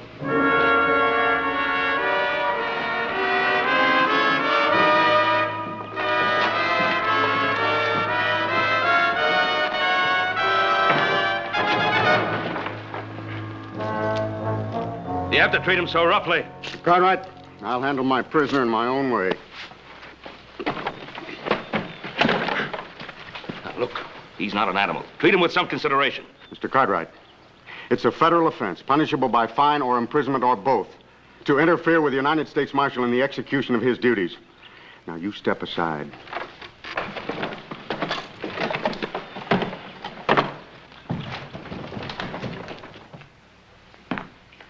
Don't you fellas think you'd better get dressed if you're going to make that dance? After what happened to Davey, I don't feel much like dancing, Pa. Me neither, Paul. Paul, do you really believe what that feller had to say about Dave being guilty of murder? Well, the question of Dave's innocence or guilt still has to be proved at a trial. Yeah, that is if he gets one. Dowd acted as though he's already been convicted. Yeah. Ain't there some way we can stop him, Paul? Us. He's the United States Marshal. His orders are to take Dave back to Los Angeles to stand trial. Well, maybe if some of Dave's friends got together, we could change all that. Now, Joe, whatever we think of Dowd as a man, he still represents the law. Must be a better way to help Dave. We're listening. Well, we can ride into town tomorrow morning, for one thing. Talk to Dowd. The stage for Southern California doesn't leave till noon. Yeah, but how can we help him? I don't know. I do have a lawyer friend in Los Angeles I'd like to telegraph a message to. Yeah, I'd like to buy old Dave a shirt, too. Replace that when he tore up helping us load the hay. Yeah, that'd be a good idea, Hoss. Well, 3 of us will leave in the morning, then. 3 of who? Well, Hoss, Adam, and myself. No, what about me? I think you'd better stay here, Joe. Well, somebody has to get the rest of the hay in. That'll keep him busy till spring, Paul.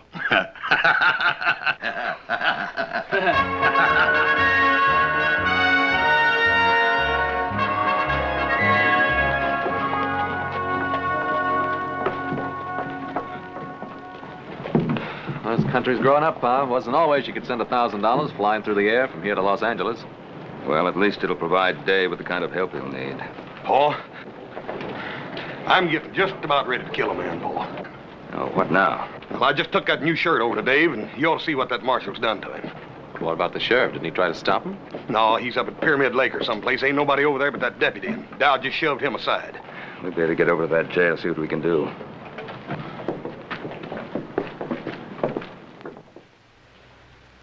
Dave. Let me see your face, boy.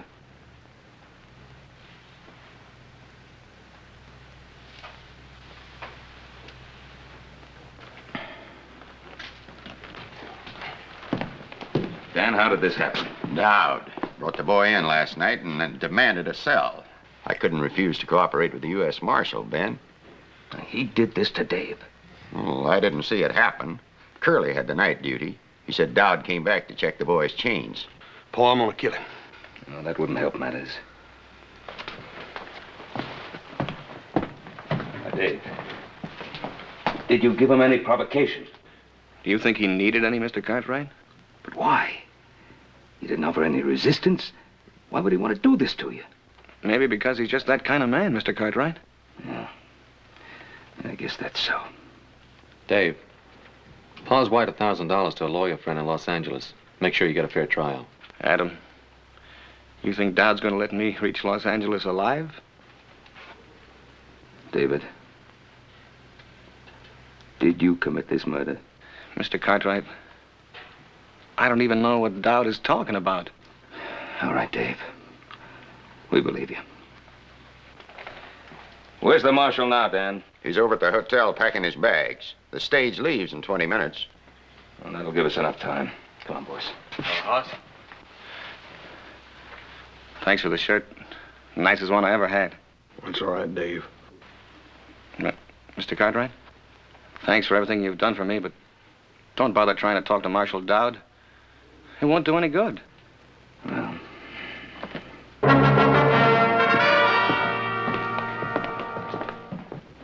Good morning.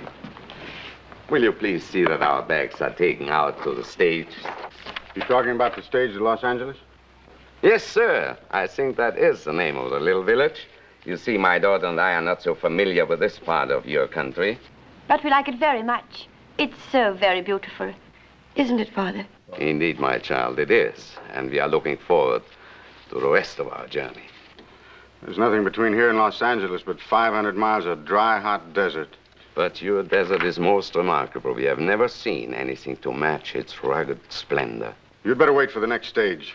We aren't taking any passengers on this one. No, we cannot wait. You see, we have made arrangements already at Los Angeles. There will be a sailing vessel waiting for us on which we have reservations. I said no passengers. Hello, Marshal. Hello, Cartwright. You're blocking the door. Yes, I know. We've just seen what you did to Dave Walker. He resisted my efforts to shackle him. Was there any need to chain him to that bed? Just the need to make sure he didn't escape from that fleabag jail. What about his face? What'd you hit him with? Cartwright. Get out of my way.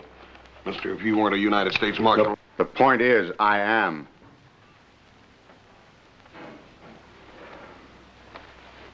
Let him out, Adam.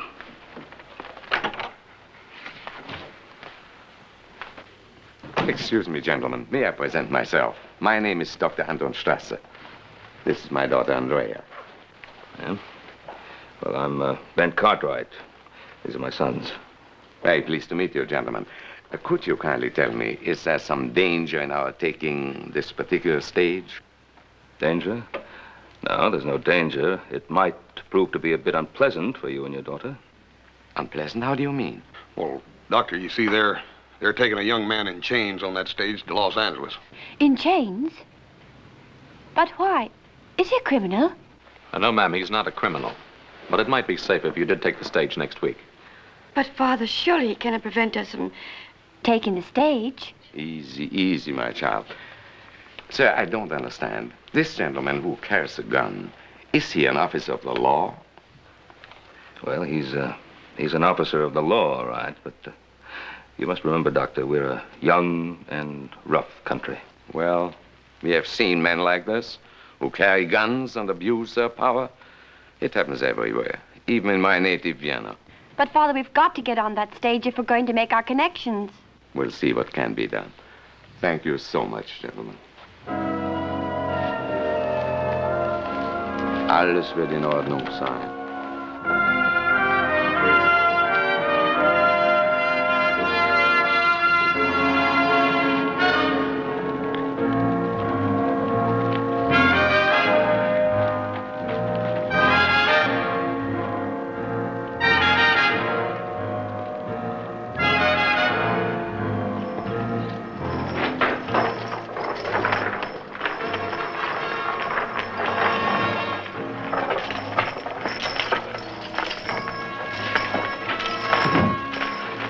Stand away, mister. He doesn't need any help. On your feet, Walker. I said get up.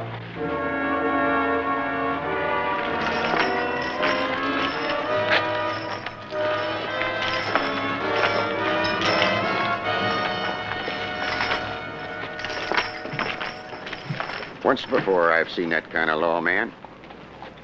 How do you mean that, Dan? That Dowd doesn't intend for Dave to get to Los Angeles alive. Look, Dan, isn't there someone you can send along to look out for the boy? I'd go myself, but we're 2 men short as it is. We couldn't spare anybody till the sheriff gets back from Pyramid Lake. Think I ought to go along, Pa? Adam, this isn't really our affair. Isn't it? Why'd you wire $1,000 to the lawyer in Los Angeles? To make sure the boy gets a fair trial. Well, maybe that's why I want to go along. See that he lasts long enough to get a fair trial. Paul, maybe you ought to send me along, too. Charlie, have you any empty seats? As far as I know, we're not carrying anything but the marshal and his prisoner. Say, driver. Please take our luggage aboard. My daughter and I will travel with you. I told you at the hotel. There'll be no other passengers on this trip. Sir, you have no right to do this. This is a public vehicle. Tell your father to step out of the way, miss. I don't want to hurt him. But my father isn't well. And we must make that boat connection. I'm sorry, miss. But we haven't any weapons. Surely we can't endanger you and your prisoner. Marshal? Are you commandeering this stage? I said there'd be no passengers on this trip. Well, you know you can't take over a public carrier, Marshal Dowd. It's for their own safety. I can't be responsible for what might happen on this trip. Well, you can just not bother yourself about that anymore, mister. Me and my brother here are going to go along with you to make sure nothing peculiar does happen. That's right, Marshal. If you've any objections, you can telegraph your superiors for instructions. All right. Hand your guns to the driver. Hand up your guns, boys. You won't need them for what you have to do. Lock them up.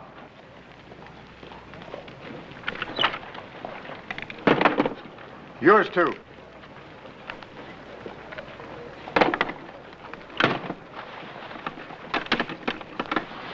I'll take the key.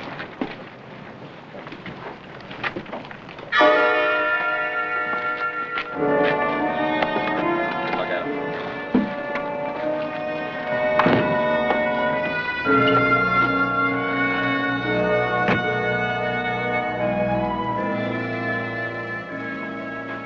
It's all right, Marshal. You just keep your seat. I'd just soon ride up there with Charlie anyhow.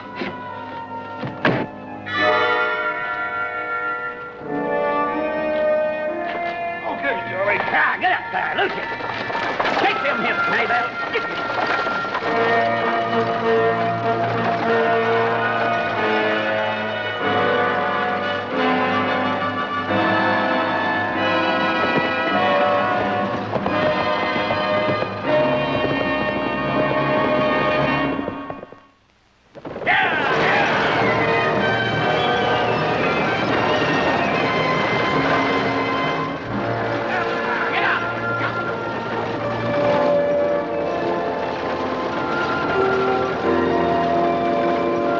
I'm forgetting my manners, Miss Strasser.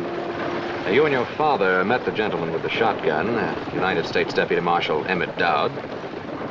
But as for the prisoner, well, I am not certain whether or not the law permits us to recognize him. Perhaps you could advise us, Marshal. We have a long journey, Mr. Cartwright. Let's not make it more difficult than is necessary. Well, looking at your prisoner, I would say you're making it a lot more difficult than is necessary. Since you're so well armed, Marshal, why is it necessary that your prisoner remain chained? Does it disturb you to see a murderer in chains? I don't go to see any man in chains. Particularly an innocent one.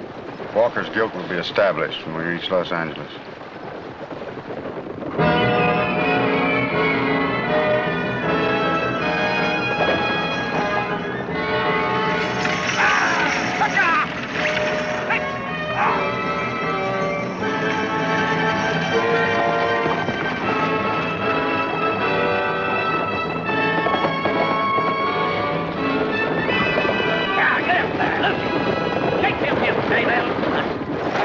Charlie, why don't you try missing some of them juggos every once in a while? It's a good long ride ahead of us, Adam. There's no sense in your getting redneck because of me. I'm finished. You can't say that. If you're innocent, you can't even think it. I'm very pleased. You mustn't submit to what he stands for. These chains don't encourage a man to fight back, miss.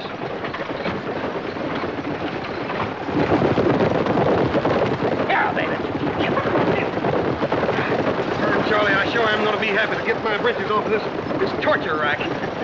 Well, we'll be stopping to water the horse in another mile or so. Get up there, Lucy.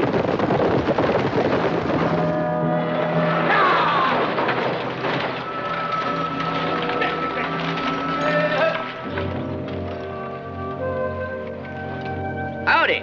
Howdy. 10 minutes, folks. You can get out and stretch if you don't mind the snakes. Well, sure, I'm glad you folks came by. What's wrong, mister? Oh, my horse lost a shoe a ways back. That's bad luck. Where are you headed? West? Which shoe is it? Oh, it's that left front foot.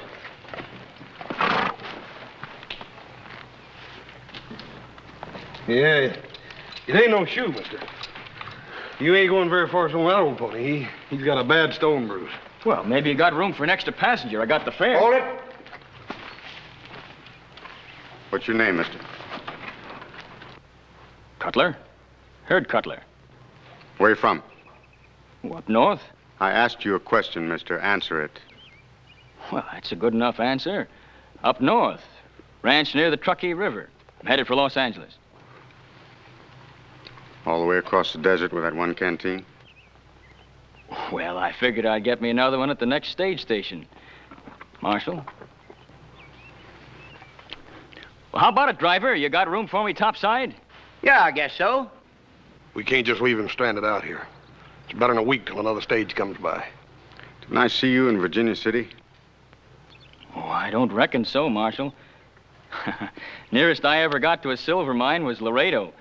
The land jobber sold me and my partner a salted claim. Did you get back at him? Nah, hanging party got to him first. Well, how about it, Marshal? Be grateful to you if you let me ride to the next stage station. I can have my horse shod and be on my way. I'll let the driver keep your gun. The marshal's taking all our guns. He's afraid one of us might lose his head.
California.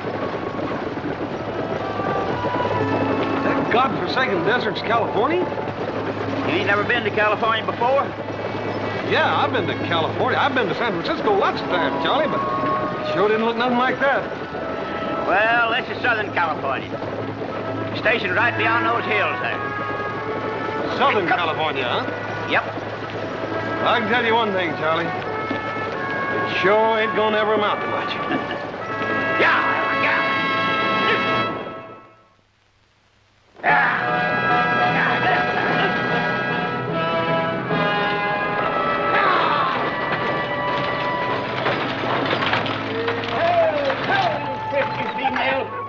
Hi, Charlie.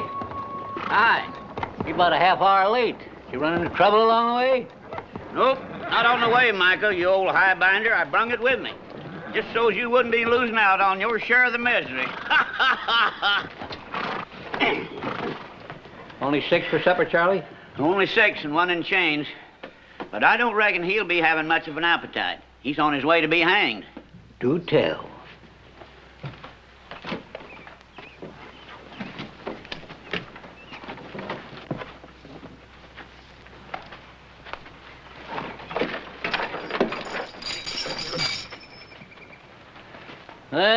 A young one, huh?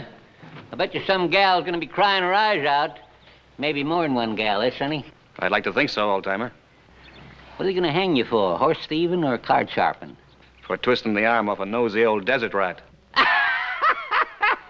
Oh, say, I like this boy, Marshal. Yes, sirree. Say, are you plumb set on hanging him? I suppose you're the station master. Yeah, me. That's me, Micah Bailey. Now, the gents will bed down in the dining room, and the ladies in the parlor. Don't you have any private accommodations? What's he talking about? Well, I reckon what he means, Mike, is that he wants a private room.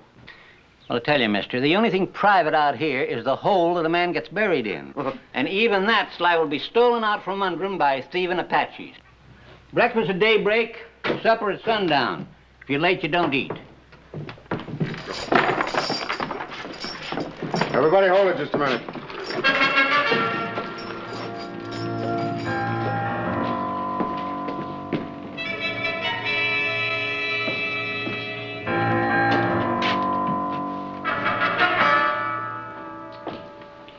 Old man, do these doors lock?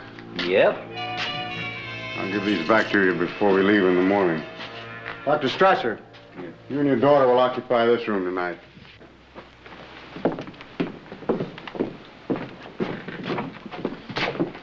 Thank you, Marshal. Hey, Bub, you just wait a minute. That's the station master's quarters. Cartwright, you and your brother, Cutler, and the driver will occupy the parlor. My prisoner and I'll take the dining room. Well, ain't you forgetting about me? Sleep in the kitchen. He's being thoughtful again, as usual, Micah. Ain't you leaning kind of heavy on that tin star, Marshal? Now, you listen to me. I'm station master here. Me, Micah Bailey. I'll say who goes where. Mr. Bailey, it is a federal offense punishable by fine or imprisonment or both to interfere with the United States Marshal in the execution of his duties. It means he's taking charge, Micah, whether we like it or not. Oh, put that strong box over by the stove. Mr. Bailey, how many firearms do you have at this station? Half a dozen rifles locked up in the liquor stores. And this. Are the keys on here? Yeah. Well, until I leave, I will take charge of all firearms. Mister, this is Apache country. I wouldn't let loose of my shooting iron for any man. Especially a blowed-up tin star. Bailey! That's an order, old man. Can he do this to me? Oh, dadgummit, Mike, I reckon he thinks he can. You better go ahead and do like he tells you. For the time being, anyhow.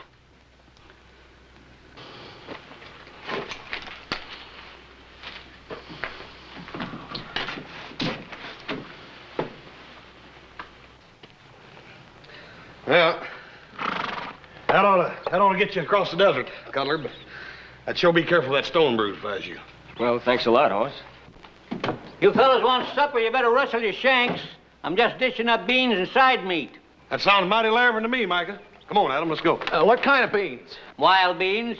I picked them myself. Mesquite beans. Yeah, little Joe warned me if I went on a trip with you, I'd be eating cow fodder. You talk like I rode ahead and ordered them. Well, if you didn't, how come they're on the menu first night out? You don't come to think of it, it does sound a little strange, don't it? Oh, I don't think so. It's sort of like bees and honey. You and cow food just seem to go together. Yeah. Here's some more coffee, folks. Yeah.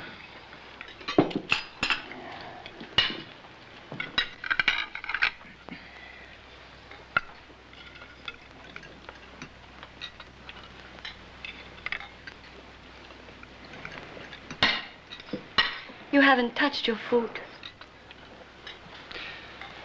First time I ever remember my appetite deserting me, miss. I can hardly blame you. I wouldn't feel much like eating either. Andrea, please. But you must eat. We still have a long journey, haven't we? Yes, miss. A very long and rough one. You must eat. It will give you strength. I'll get by, miss.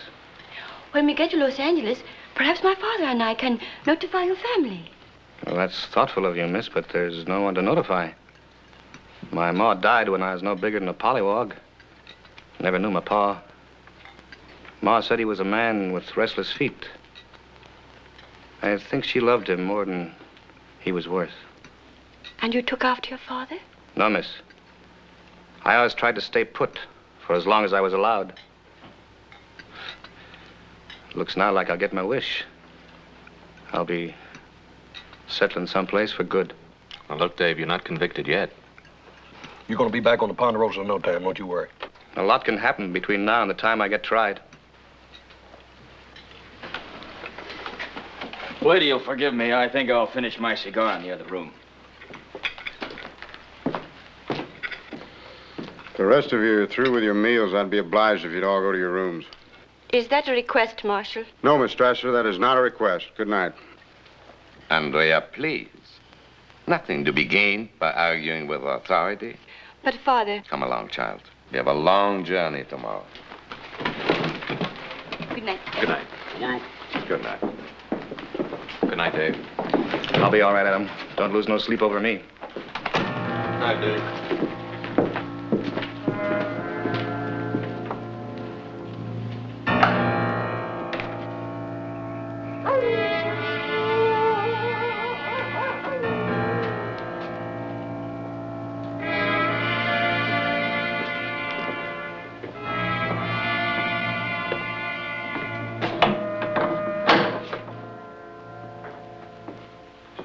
Are you afraid I'll sneak out in this harness, Marshal?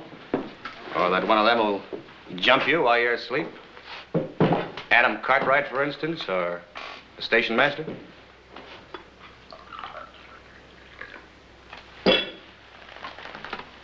How long has it been since you slept, Marshal?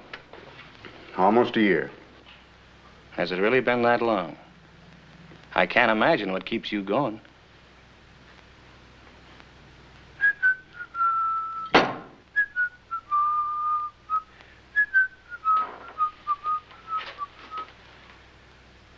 I'm not much at carrying a tune, Marshal, but I can tell you what that song's about. It's about a girl named Corey and the way she died. You shut your filthy mouth, you hear me? You shut your filthy mouth.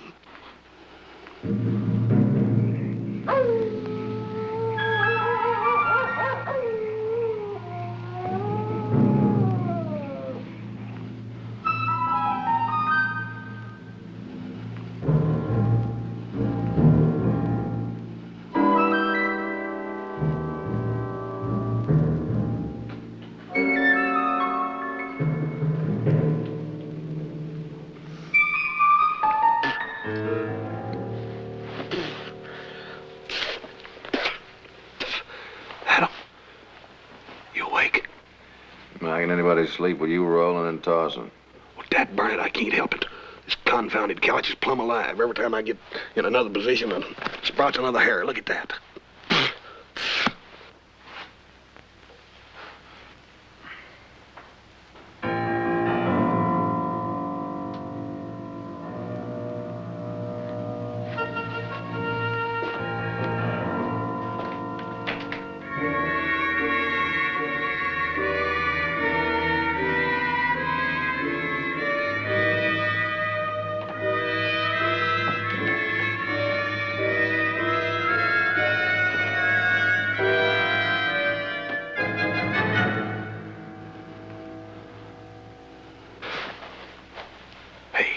Walker's gone. I didn't hear him get up. Neither did I.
Cutter, come on out.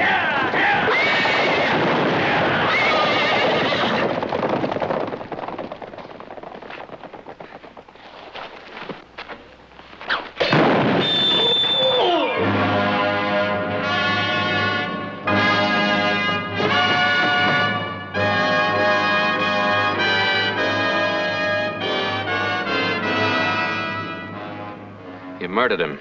He tried to kill me. He was Walker's accomplice. We knew he was hiding out near Virginia City. Well,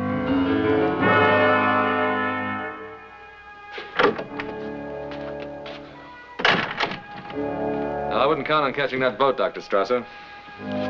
Why? We lost the horses. Well, my brother and the others are trying to find him. How's he?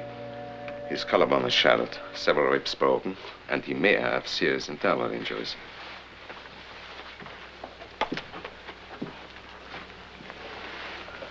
You just had to kill somebody, didn't you?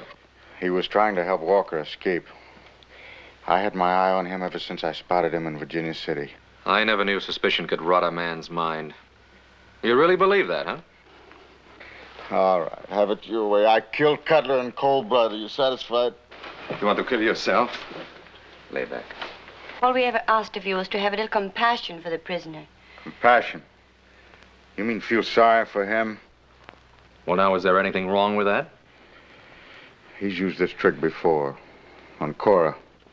Cora? My wife. I killed her with that shotgun. Well, now, what's that got to do with Walker? Because he worked his ways on her, too. Before I could get him back to Los Angeles for the murder of a paymaster, she tried to release him. And he deliberately pushed her in my line of fire to save his own rotten skin. Now we know the reason for the chains and the beatings. If you believe it, Doctor. It's not going to work, Dad. You go from brutality to sentiment, and I don't buy it. Cartwright. Take that. Well, what's that for? I'm deputizing you. You take Walker back to Los Angeles. You mean you want me to take your place? That's what I mean. But you can't deputize somebody like this. Can I? The United States Marshal has the authority to deputize any citizen. And if I refuse? You can't refuse. It's your duty to take that badge. And you are bound by law to accept and carry out any reasonable commission.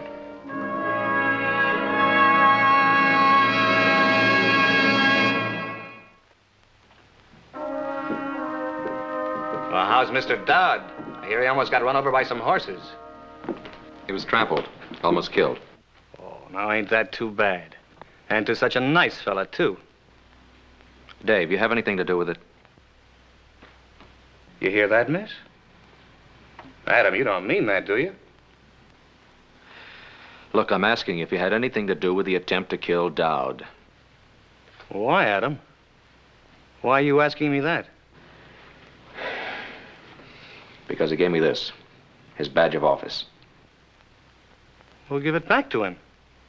It's his, not yours. I can't do it.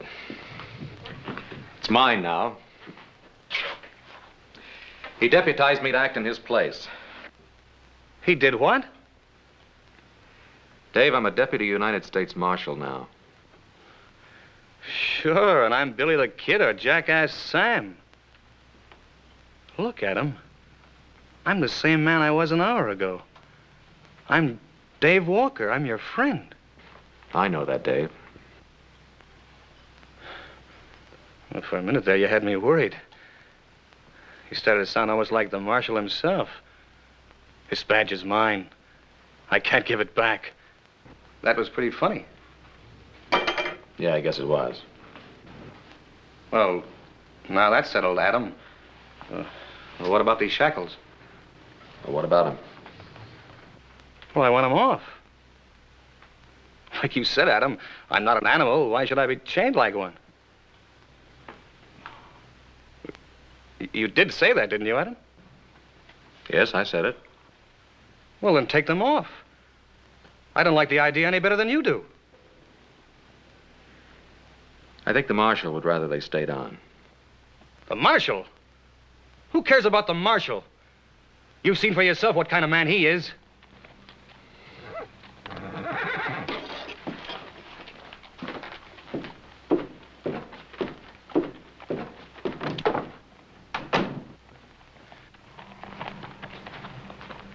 Well, I found one of them. Where are the others? Which others you talking about, horses or men? I mean Mike and Charlie. Hey, what's the matter with you anyhow? Nothing's the matter with me. Now, where's Mike and Charlie? Well, if I know Micah, you've probably fallen in a chug hole someplace. Don't worry, Adam. I'll find them.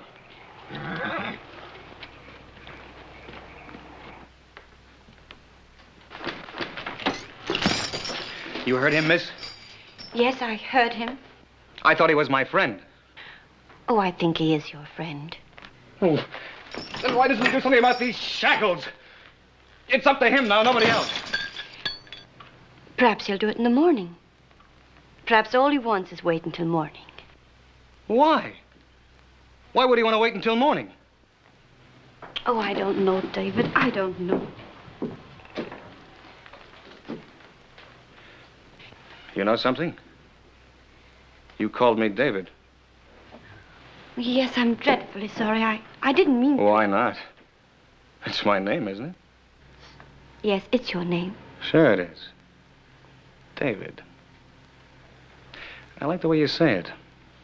Say it again. What? My name. Go on, say it again. David? Yeah, David. Only you say it better. You say it better than I've ever heard it before in my life. You're not going anyplace. Sit down.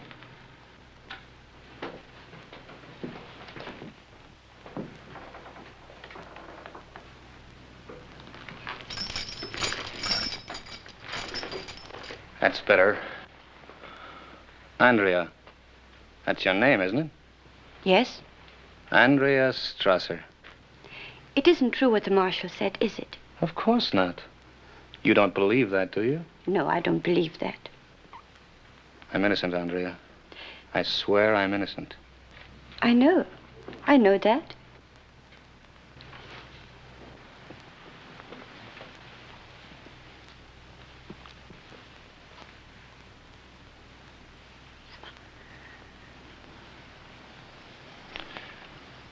Andrea? Yes, David. These chains. I can't stand to be in them any longer. I know, but you'll have to wait until morning. No. No, we don't have to wait until morning. What can we do? The Marshal, he's got the keys. You can get them, and he won't be able to stop you. But what about Mr. Cartwright? Well, you heard him. He's pinned on that star. He's just like the marshal now. Oh, I don't believe that.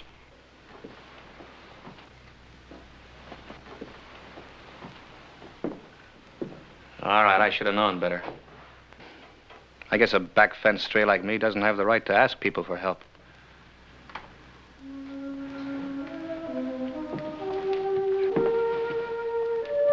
I'll help you, David. I'll do anything you ask. You know, I was right. The way you say, David, I've never heard a sound as beautiful as that in all my life.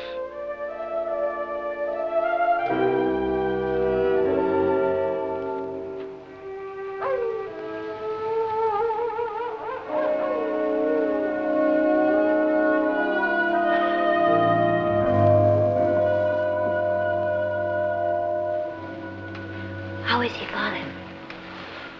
He's asleep now. Fortunately, I had some pills in my case. Poor man, he must be in terrible pain. Strange, isn't it, how one can feel sorry even for a man like him? We are in a strange land, my child. Yet it isn't so strange. A man is a man, and unfortunately a doctor is also a doctor. And so he helps, whether he wants to or not. Yes, Father, and so he helps. Let's go back to bed.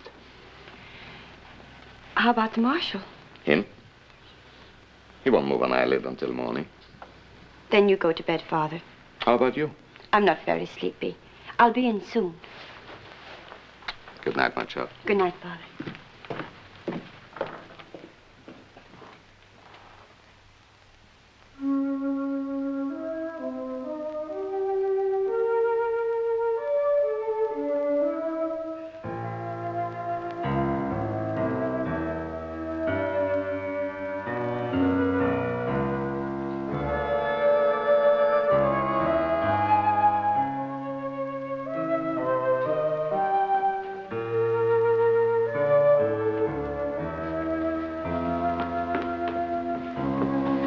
You got them?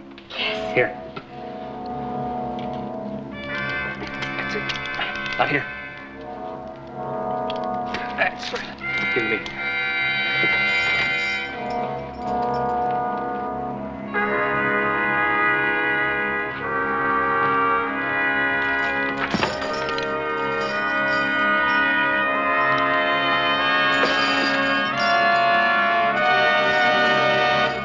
Andrea, I'll never be able to thank you enough.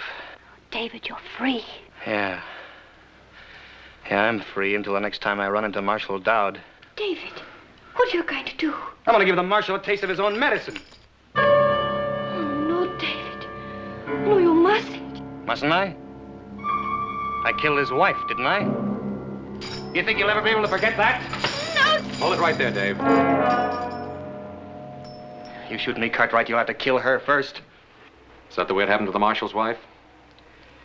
No, I'm not going to shoot you, Dave. That's right, I forgot. The Marshal put all the guns in the strong box. You don't have anything, Cartwright. You're wrong, Davy. You still don't have nothing. Out of the way, Cartwright!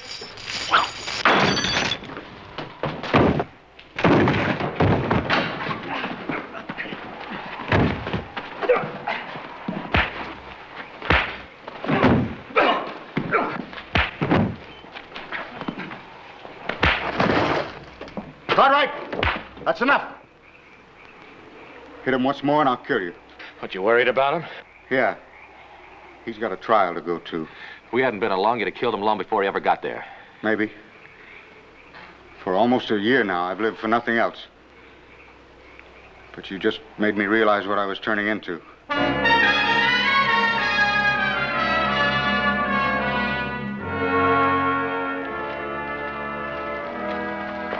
Get in.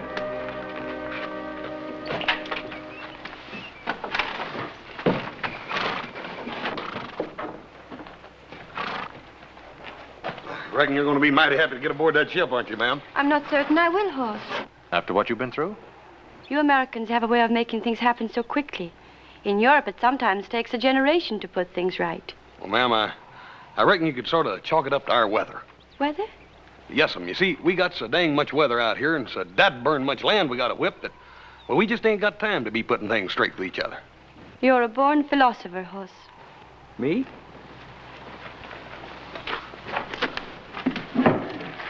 What's she mean by that? She means that if you was any smarter, you'd still be the second dumbest man in creation. And you're looking at the first. It's a toss-up. Let's get going. Charlie, get him out of my station before anything else happens.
Can I help you?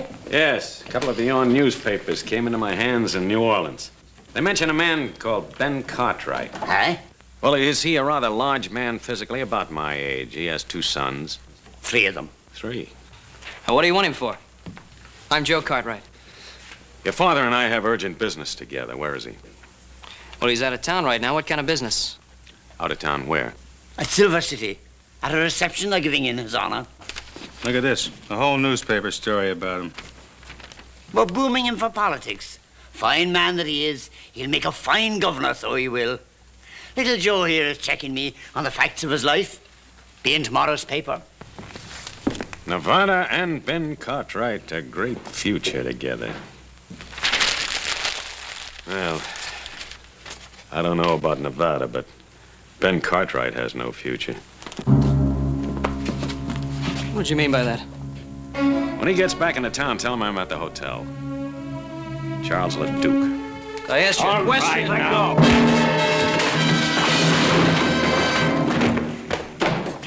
Now, look here.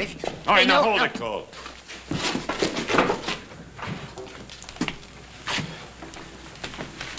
We'll smash Ben Cartwright just like we smashed the story of his life.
Hi, Jack.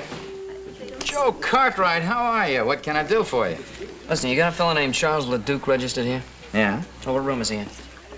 You got anything to do with that? Yeah, maybe.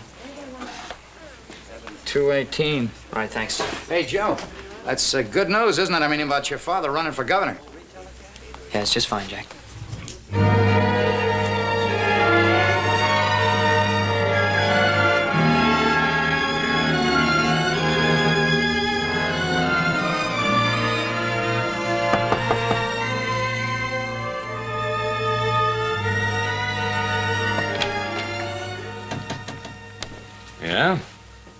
where's that man of yours, the one that hit me?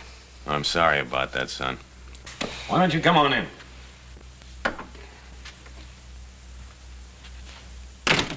Mr. Cole will be back shortly. Meanwhile, is there anything I can do for you? Yeah.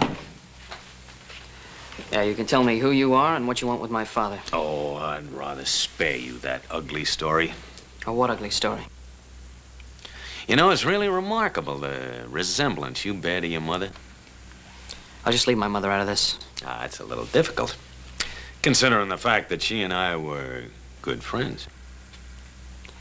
Oh, you said you had an ugly story. Couldn't have been about my mother. You're right. That story was about the man she married. You're lying, mister. Take it easy, boy. You got something to say? Say it. All right. You take a message to your father. Tell him to stay out of politics because the plans I have for him are liable to interfere. What kind of plans? Inspector Charles LeDuc, New Orleans Police Department. And you came all the way from New Orleans for my father, huh? 2,000 miles and 20 years. Oh, well, I don't believe you, mister. Go tell your father, see if he believes me. I'm gonna tell him. I'm gonna tell him that I'll be back for your friend. And in case you're curious, the charge is murder. Now I know you're lying.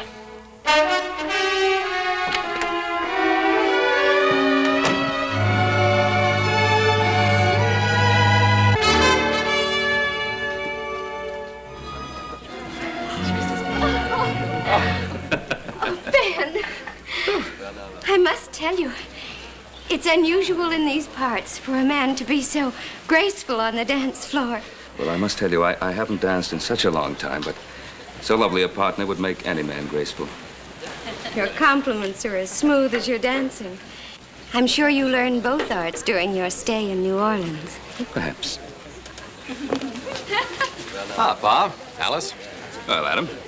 Louise, your father is a most generous host. Well, it's not every day we can entertain the future governor. Adam's been telling me about his two brothers. It's a shame they can't be here tonight.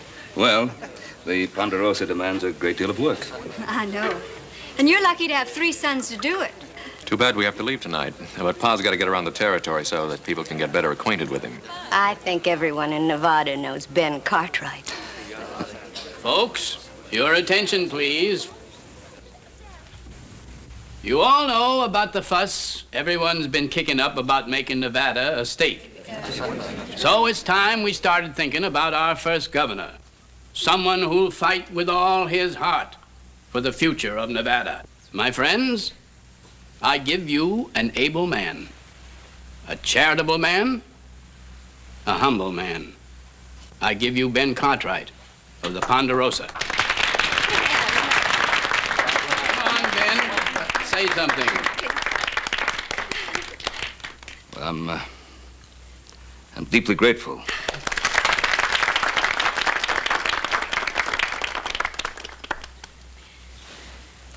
Well, I won't make a speech. Oh,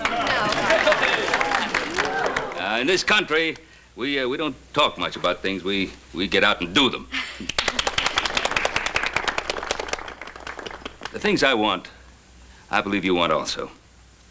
A free country where we can raise our families in safety under God. Now, Nevada is not yet a state.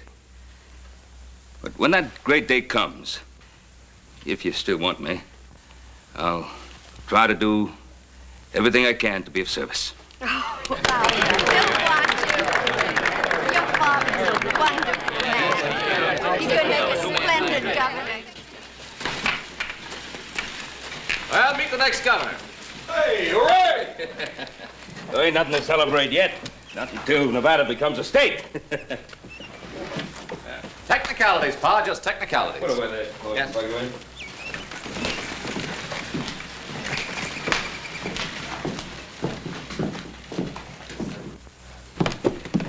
What's the matter with Joe?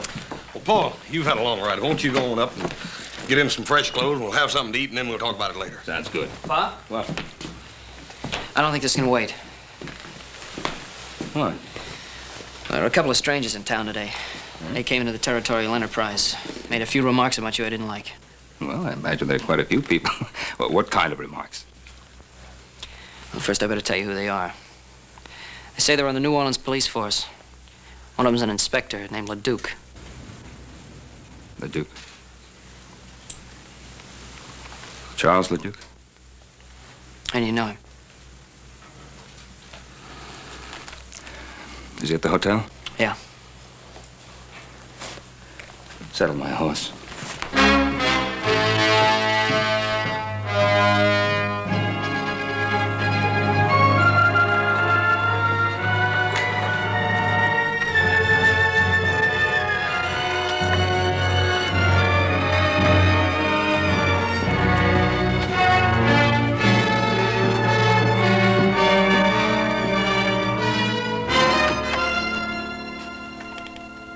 Cartwright. Wow. Come in, Cartwright. Come in. Been 20 years. You haven't changed much. You remember me? Yes. I remember you. I understand you're a big man in these parts. They're even thinking of putting you up for political office, governor, isn't it? I have a lot of good friends. A lot of friends and 3 fine sons. Well, I haven't been as fortunate as you have. Of course, a policeman doesn't have much chance to accumulate family, friends, or admiration. Well, most people admire an honest man of the law. Seems like you have everything and I have nothing. Of course, I've always been handicapped by this unfortunate infirmity. I'm sorry. Well, a bullet was responsible. Hurts. Every step. Yeah, see, the kneecap is shattered. Happened 20 years ago. I was on a murder case. The murder case of Simon LaRoche. You remember? I remember. You should, because you're going to hang for it. Mr. LeDuc, that charge against me was dropped 20 years ago. Was it? Yes, it was. I offered to return to New Orleans a month after I left.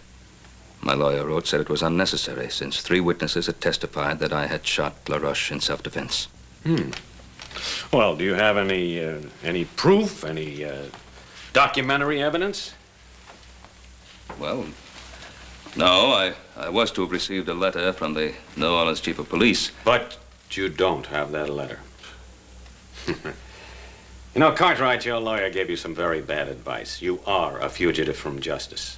You are still wanted for the murder of Simon LaRoche. Mr. LeDuc, that can't be. Well, here's a warrant for your arrest. Go ahead, look at it.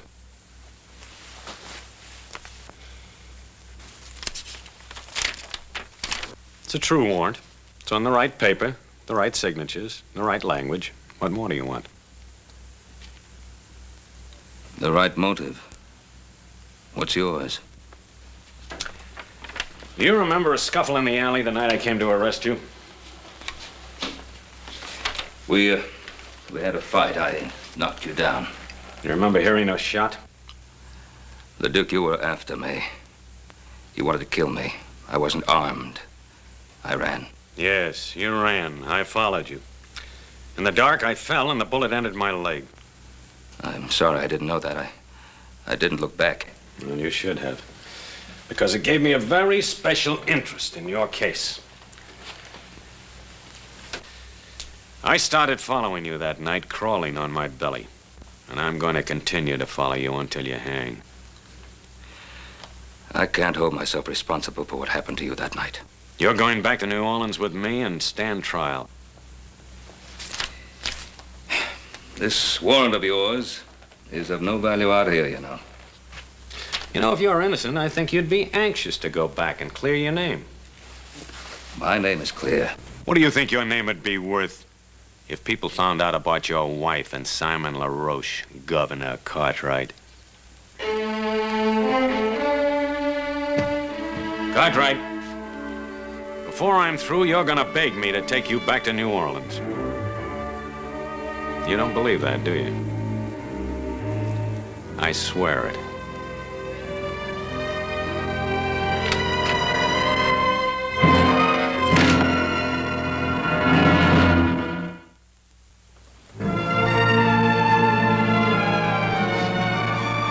See you, Mr. Cartwright. That's Ben Cartwright. Gonna be first governor of Nevada when she becomes a state.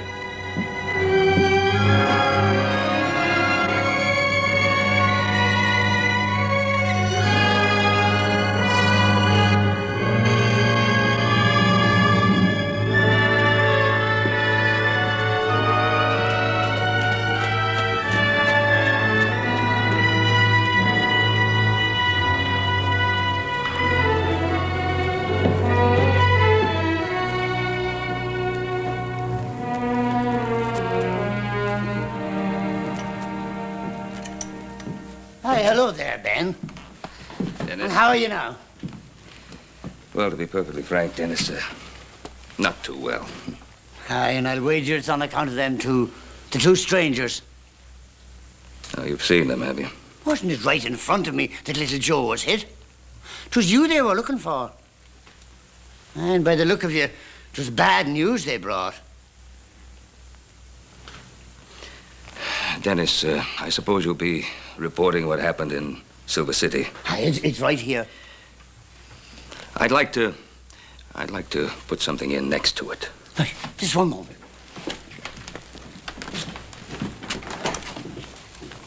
Ready now.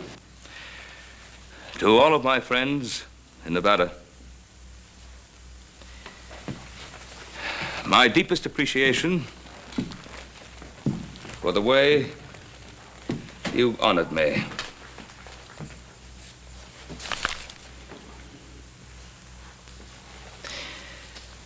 But for personal reasons, I hereby withdraw my name from consideration as a possible candidate for governor of the state of Nevada. Here, take a look at that. So he's withdrawing his name. Uh-huh. Seems like you've already begun to reach him. Yes, sir. Things are beginning to fall right into line.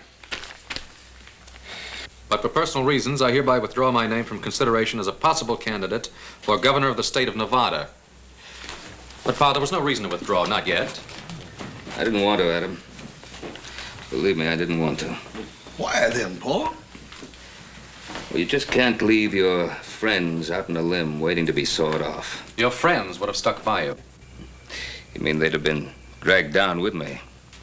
On a political campaign, if there's just one weak spot, one breath of scandal, your opponents find it and use it to destroy you. But, Paul, if you were clear of them charges... If. It would take weeks to get word back from New Orleans. If I remained a political candidate all that time, our names would be dragged through every pigsty in the state. Pa, you're not telling us everything. It's not like you to run out of New Orleans now without the trial. The only thing I've ever kept from you, isn't it? It's one thing you can still keep if you want to. No. It's been too long already. Truth is something that always comes back at you, doesn't it? Joe, I've told you a great deal about your mother. You never really knew her. She was a wonderful woman, beautiful, slender, delicate, gentle. Treated Adam and Hoss like they were her own. She was like an angel to everyone that ever came into contact with her. And then this man, this LaRoche, Simon LaRoche, came into our lives. The man I killed. Why'd you have to kill him? Your mother came from a certain notorious section of New Orleans. A section the sailors called the Flats. Well, what difference does it make where she came from? No difference, not to me. But to a man like LaRoche, it presented an opportunity to cash in on her past by threatening to destroy her reputation. Threatening her with what? He blackmailed her to keep her past a secret. To keep what secret? Joe, I... What secret? Joseph, I don't... To keep what secret? What your mother did or did not do before I met her is of no importance. I loved her, and I married her. She was a wonderful person. But your mother was afraid of scandal. Not for her sake, but for mine, for Hoss's and Adams. So she paid LaRoche. She paid him. Until I found out about it. I went to see him. We talked, got into an argument, a fight. He pulled a knife and I killed him. In self-defense, but I killed him. I felt I couldn't stand trial because then everything that your mother wanted to forget would have come out. So it comes out now, 20 years later. Yes. That's why I feel that maybe if I go to New Orleans, I can put a stop to it. There's another way. Joseph. Paul, let me go. Not the mood you're in. Now remember, the Duke is doing his duty. I want you to promise me that you will do no harm to him of any nature.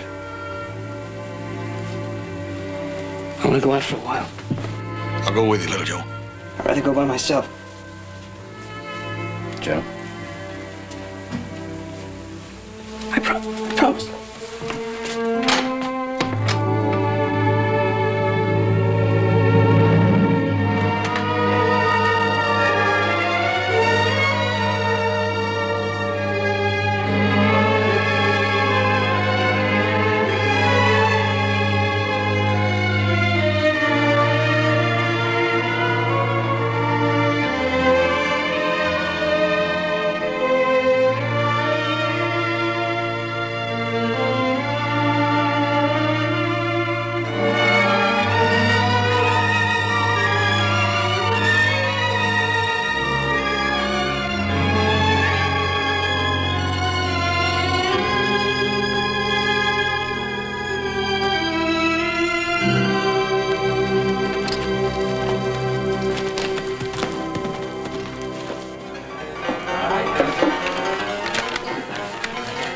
Looks kind of lonely. Well, hello there, cutie. Hey, what's your name? Dixie? Well, that's a pretty name. Say, how'd you like to come over to the hotel tonight and have supper with me? Ooh, that would be nice. Is that all right with you, Inspector? Go right ahead. You look like you could be fun, Mr. His name is Charles. Charlie, huh? Charlie, bet you I could get you out of that lonesome mood. I like being alone. I have a lot to think of. Think? You're wasting time. Mister, it's against the law to be alone in Virginia City. I think I could like you. Child, if you got to know me, you'd hate me. Hey, why is he so hard to get to? Well, he's got his reasons. With that leg and all, I feel kind of sorry for him. Here, have a drink. What about your friend? Friend? He's not my friend, he's my boss. It's my job to look after him.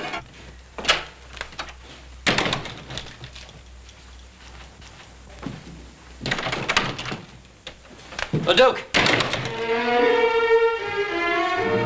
LeDuc, I want to talk to you. I don't have anything to say to you.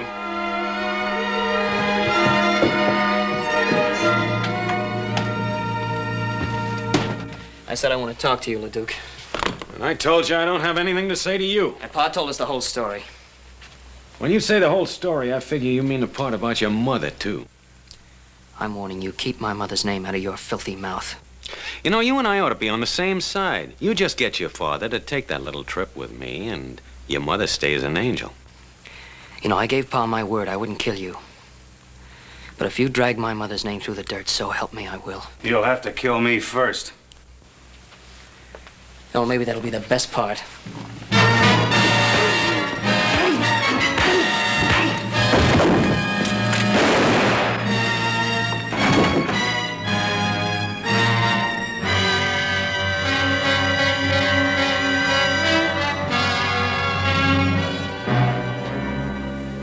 He's dead.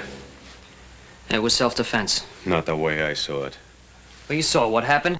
You just got through doing me the greatest favor of my life. Because now I can tell my story under oath in a courtroom where everybody can hear. The whole story about your mother. You just give me the chance. That trial will be about her, not about you. Well, you're not going to get that chance. What happened?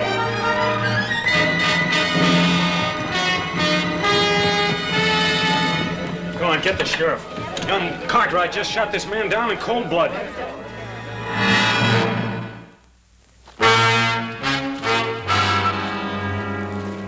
Sheriff, evening. Anything wrong? I'm afraid so, Ben. We're looking for Little Joe. Little Joe? You ain't gonna like this. He shot a fellow in Virginia City. Killed him. Oh, no, Sheriff. No question about it, Ben. Where is he? Who was it he was supposed to have shot? One of them fellows from New Orleans, named Cole. Oh. This Inspector LeDuc, he witnessed it. He said Little Joe just up and did it in cold blood. Oh, Sheriff Brady, you know Little Joe better than that. All I know is he shot a man and run away. And we gotta find him. Sheriff, now I know Joe will be coming home. Let us bring him into town to you. All right, Ben. Your word's good enough for me. Come on.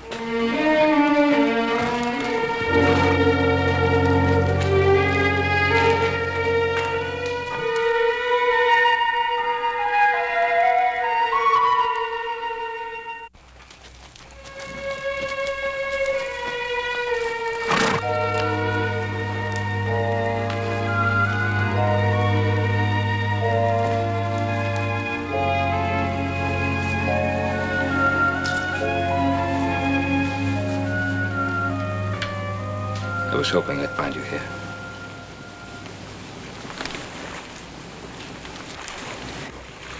I thought you'd come. I wanted to say goodbye. Son, you're not going anywhere. I got no choice. Well, there's always a choice. Here it's the choice between running away or facing up to what's happened. What did happen in town? Well, I went to see LeDuc. In spite of what you promised? I promised I wouldn't harm him. I didn't say I wouldn't see him. While I was talking to him, Cole came in. We got into a fight. He drew his gun and I killed him.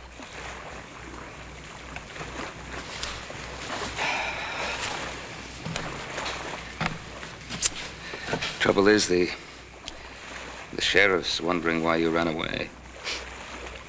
I had a lot of choice with Inspector LeDuc, the only witness. Well, it's your word against his. People of Virginia City know you, and I know they trust you. Pa, that's not the point. Well, what is the point? LeDuc told me what he'd do at the trial. He said he'd get up in front of that whole town and tell all those dirty lies about my mother. You were running away to protect your mother's name? Is that it? Yes, that's it.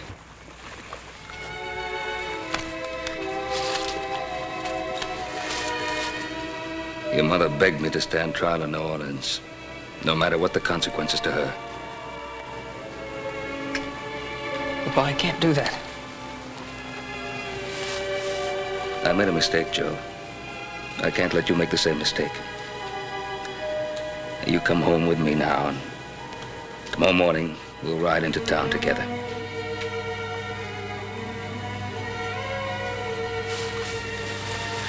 Son, you've always trusted me. And running away will ruin your life. And it won't help her. Come home.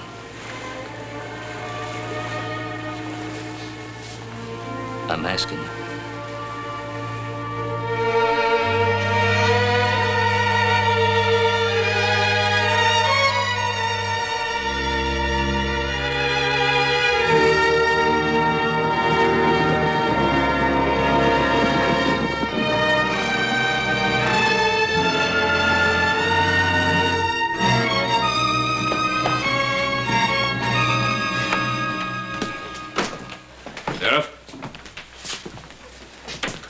Brought to you a prisoner. Thanks, Ben.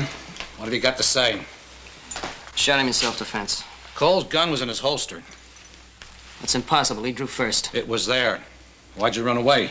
Maybe figured he'd be framed. Like what's happening now? You know better than that, Adam. You'll get a fair trial. God lock you up, son.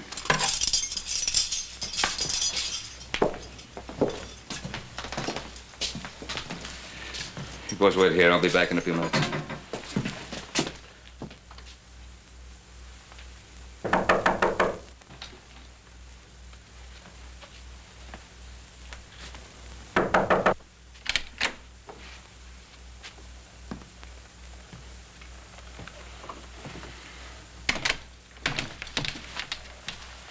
I saw you riding into town with your son. If you've come to plead for him, you're wasting your time.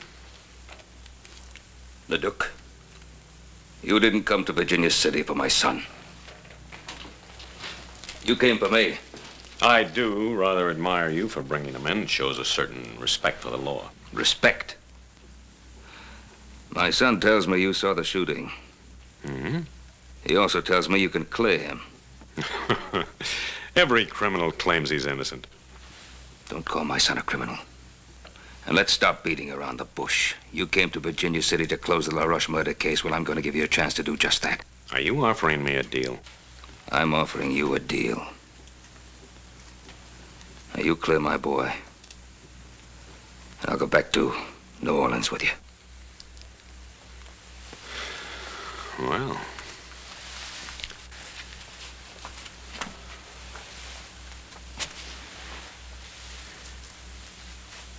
Well, I don't know, though. You're asking me to perjure myself. I'm an officer of the law. The truth isn't open to whim. But, now suppose I do make this compromise. Would you return with me unarmed? Yes. And alone? Just you and me, on horse? Yes, I would. And would you give me your promise, your word, that you'd make no attempt to escape? I'd give you my word. How long would it take you to get horses and provisions ready? An hour? Make it an hour and a half. I'll have time to get outfitted. I'll meet you at the jail and clear your son. We'll leave directly from there. And Cartwright, you should feel relieved. Every criminal always is who finally surrenders himself to justice.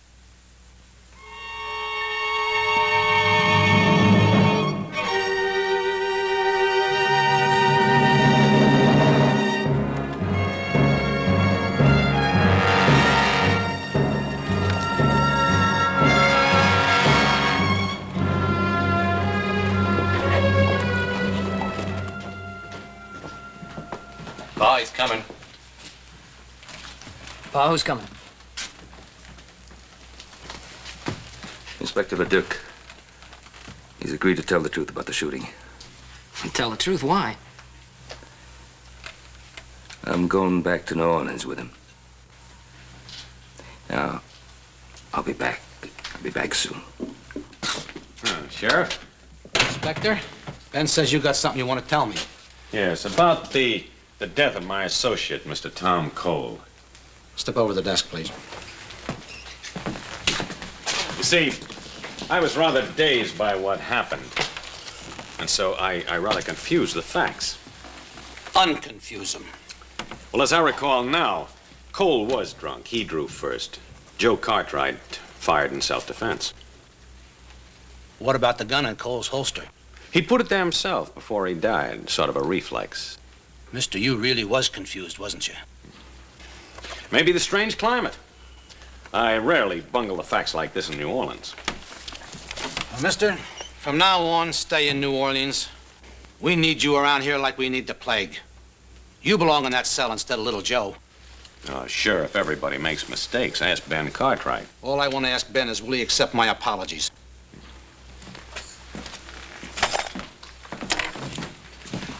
Thank you, Sheriff. Don't let little Joe out of the cell until I'm well away. Why not? Where are you going? Just do me the favor. See you when I get back.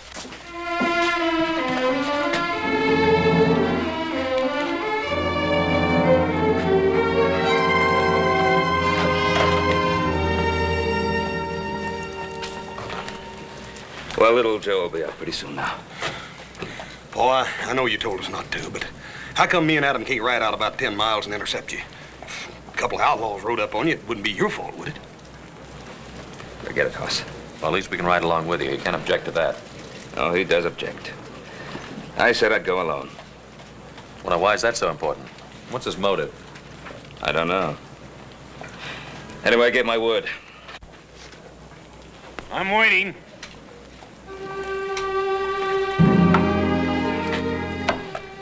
Adam.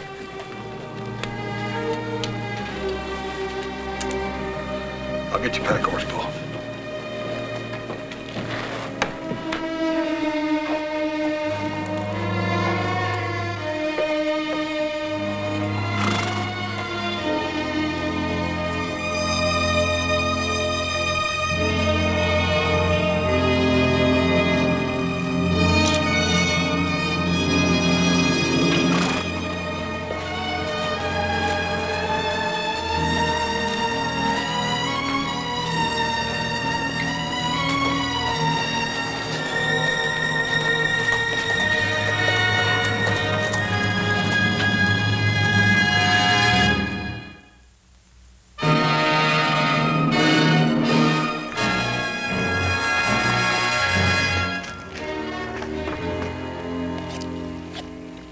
You're not a bad cook.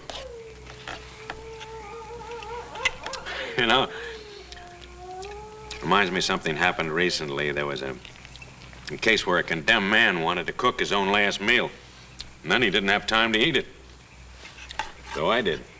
You know, it was very good. Sure it was. Leduc, why did you wait 20 years to come after me? I'm an officer of the law. I'm subject to the orders of my superiors. I just can't believe that your superiors suddenly decided after 20 years that I should be brought back. Well, I made that decision myself, because I had to become an inspector before I could do so. The fact that it took 20 years is your fault, not mine. My fault? Yes, I've already told you. A man with a physical handicap doesn't rise fast in police work. I told you before, I don't hold myself responsible for that accident. It was an accident. It happened in the line of duty. Now, when you became a police officer, you must have figured that you'd have to take certain risks. Well, strangely enough, I used to use those same arguments with myself. I knew that my hatred of you might become an obsession. I wanted to control it. I wish you'd been successful. Oh, I was for a while. But then as I watched inferior men being promoted over my head, I began to wonder whether I wasn't being too charitable in my thoughts about you. Is that when you started to think about vengeance instead of justice? Well, didn't I have it coming to me after all the misery you've caused me? I don't believe that any man is justified in using a badge to satisfy his personal hatreds. You're so cold-blooded in your thinking, Cartwright. No, I've hated men in my time. But I've been able to control myself and not allow that hatred to influence my life. Oh, why not? You're a rich man. You have sons. You've loved women and been loved by them. Oh, that smashed knee of yours, it's really been of help to you, hasn't it? What do you mean?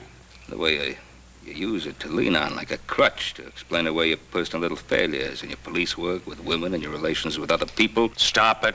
Well, face it. It's not your knee, it's you. You stop it or I'll shoot you now. Now.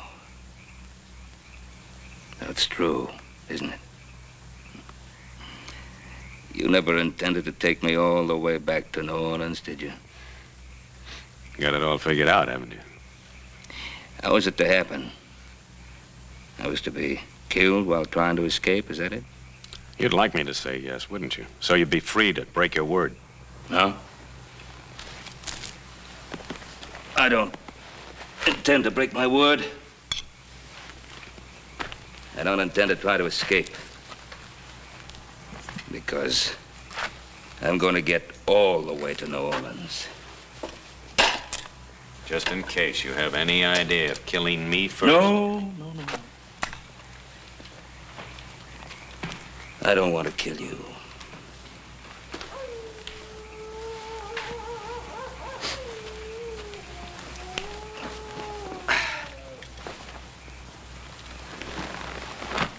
Good night. I'm not going to sleep tonight, Ben Cartwright. I'm not going to sleep any night while you're alive.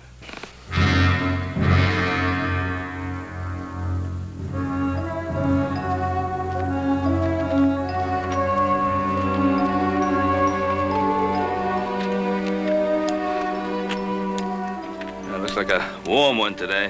What are you waiting for? Mount up!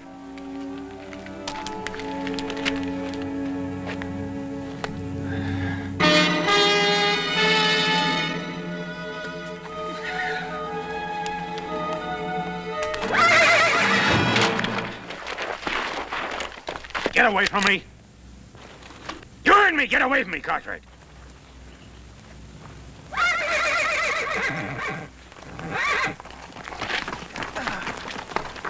I think I'll put a bullet through your leg, so you'll know how it feels.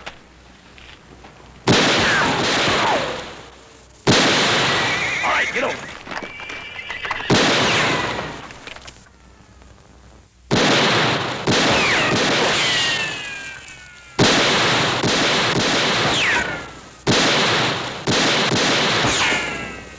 You have another gun? This'll do it.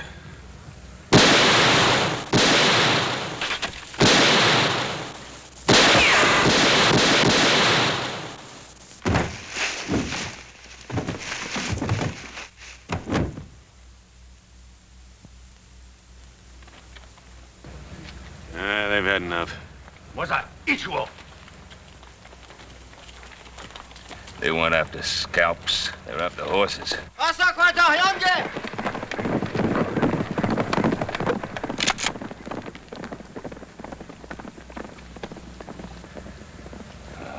How far is the nearest settlement?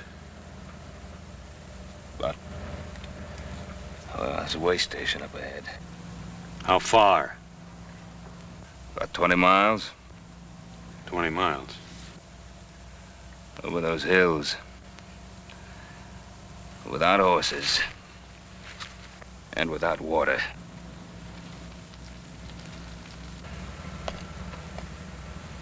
Come on.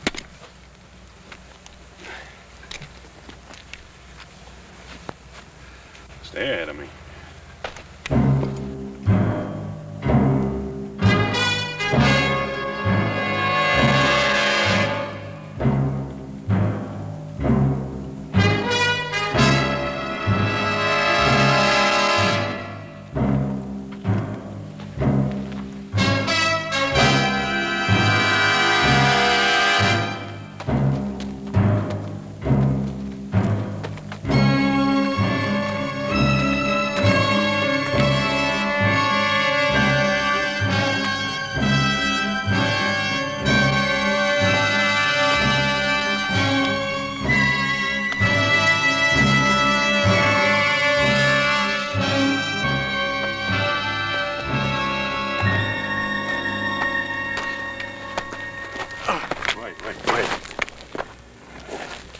Let's rest a while. You gotta keep moving. This sun will kill you. I can't walk anymore. You gotta get to water.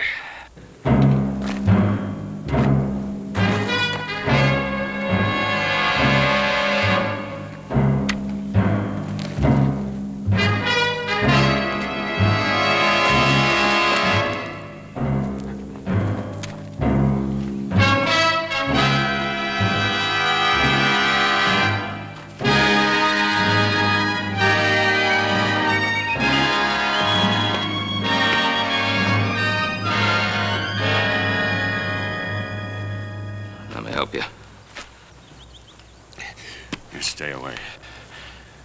I don't need your help. Well, let me help you now. I said stay away. Go ahead. Pull the trigger. I'm waiting 20 years for this.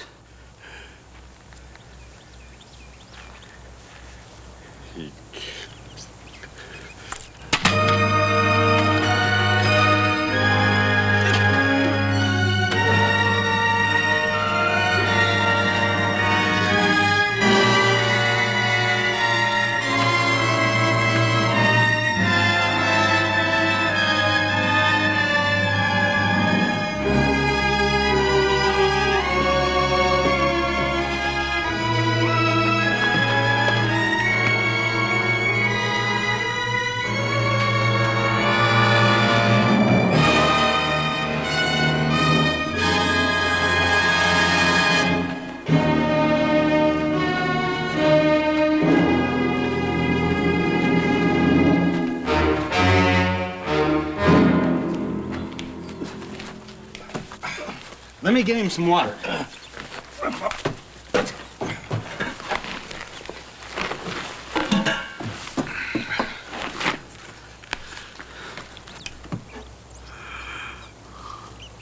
Easy, easy. That's enough.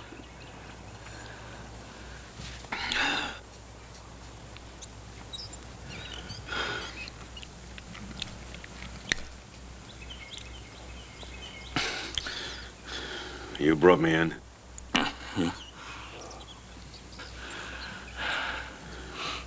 Why didn't you leave me out there to die?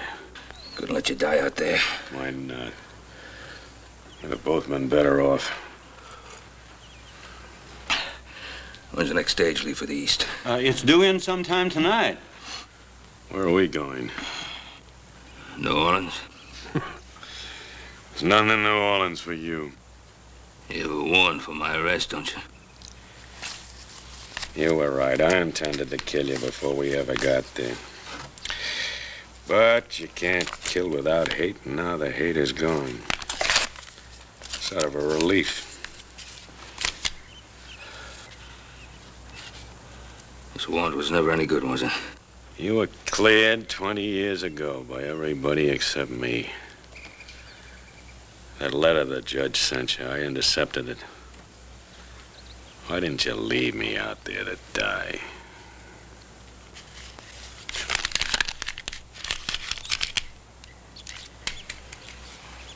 Can you rustle up some food for a couple of hungry men? Him too? We come in here together, didn't we? You betcha, mister. Just give me a couple of minutes. Well, let's wash up. Give me a hand.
Take this bunch on in.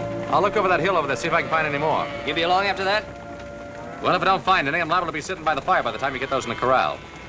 Take it easy. Right.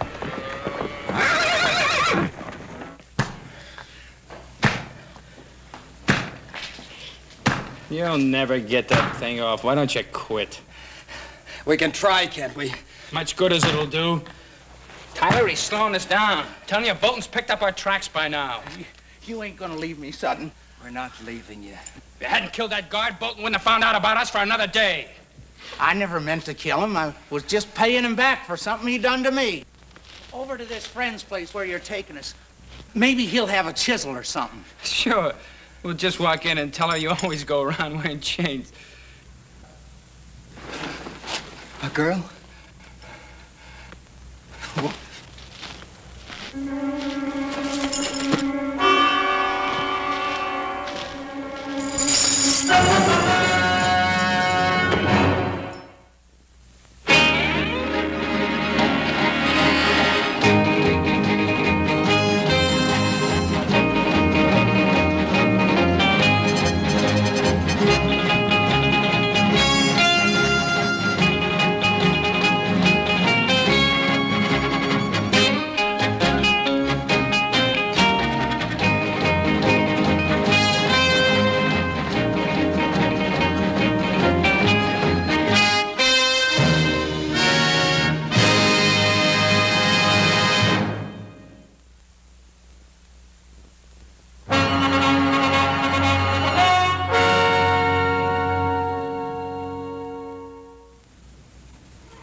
always knew you were good for something, brother, but I never figured to be making houses out of cards.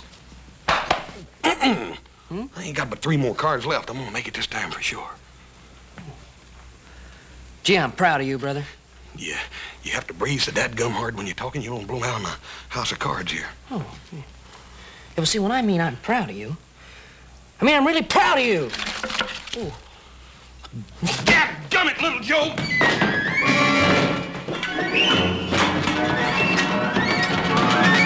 Oh, hiya, Fly. How are you? Oh, it's nippy out there. Yeah. Oh, did you collect them strays? Huh? Yeah, I got a couple of them, and I checked them right off on the tote sheet. Good. Adam get back too? No, but he said he'd be right along. Good. Sit down, Pa. Glad to see you. Huh? You boys are riding the line out to the old ranch, weren't you, little Joe?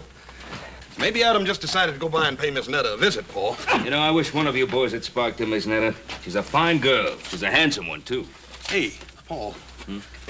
What about little Joe? Don't you think he'd make a nice husband for Miss Netta? And you could arrange it, too, couldn't you, Paul? That's not a bad idea. Hey, look, you're kidding. I don't want to get married, Pa. Oh, she's a pretty girl, isn't she? Well, yeah, but... She's pretty, ain't she? Pa, I think she's one of the prettiest girls I've ever seen. Of course she is. And she's got the makings of one of the finest little horse ranches in this country, ain't she, Paul? She certainly has. It's all paid for and clear, little Joe. Yeah, well, I don't care. I just don't feel like getting married. Well, not for a couple of days, anyway.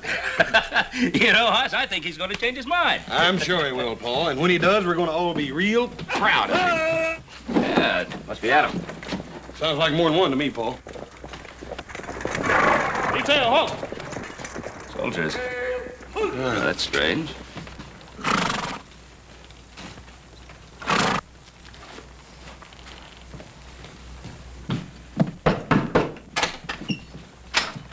Mr. Cartwright? Yes, that's right.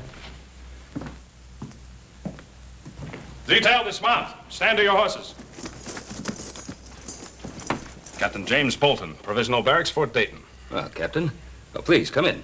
These are my sons, Hoss and Little Joe. How are you, Captain? Well, Captain, I suppose you must have your hands pretty full these days, what with the Indian uprisings and all. Oh, please, sit down. Fort Dayton is a casuals post. What's that?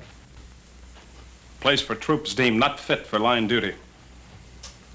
Well, the least we could do is get your men some coffee. It's pretty cold out there today. Hoss, see that Hobson get some coffee out to the men. Yes, sir. Hold that. My men are on duty. Well, I ain't on duty, Captain. You want some coffee? No. I'm trailing 3 deserters that escaped from my stockade. Well, Captain, do you think they headed up this way? The trail led to your land.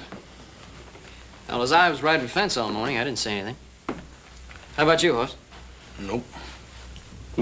No sign of tracks, campfire, trampled down brush? I didn't see anything. Now, that's odd. Well, Captain, I don't see why that should be so odd. We have a pretty big piece of land here. 3 men could very easily lose themselves on it. Perhaps. Who else is in the house with you now? Up Sing, our cook. Our captain. Now, surely you don't think that those 3 men are hiding in this house? It's not within my province to think one way or the other, Mr. Cartwright. Then let me set you straight, Captain. Those men are not here. Then you'll have no objection to my men searching the area. Captain! I just told you. Those men are not in this house. Let me state the situation very precisely for you, Mr. Cartwright. We know that those 3 men came to this general area. It is also quite obvious they cannot evade detection without some outside help. Now, anyone aiding them in any way will be charged with and tried for obstructing military justice. Hoss, will you be good enough to show the captain out? You betcha, Paul. Captain, we've got a man out here, Captain.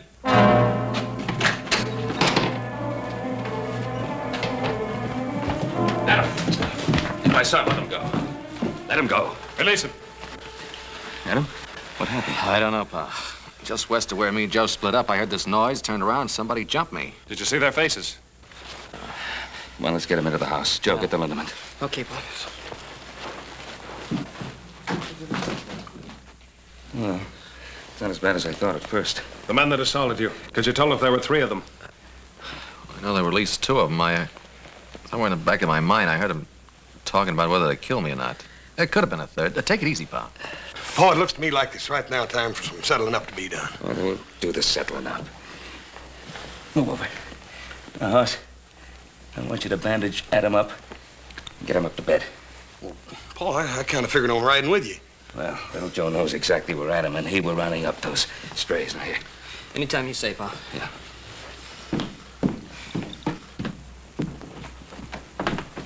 These are the men I'm after. They belong to me. I think there's something we better straighten out, Captain. This is my land you're on, and that's my son who's been ambushed. Now, if you want to ride along, fine. But you ride where I say, and you ride behind me. Otherwise, take your men and get off the Ponderosa. And if they are the men I'm after? Joseph?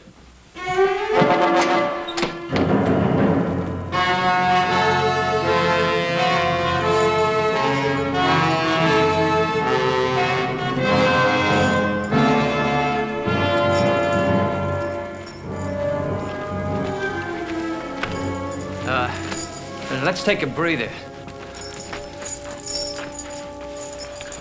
Sutton, are you sure you know where you're taking us? If you want to strike out on your own, go ahead. I'm not stopping you, am I?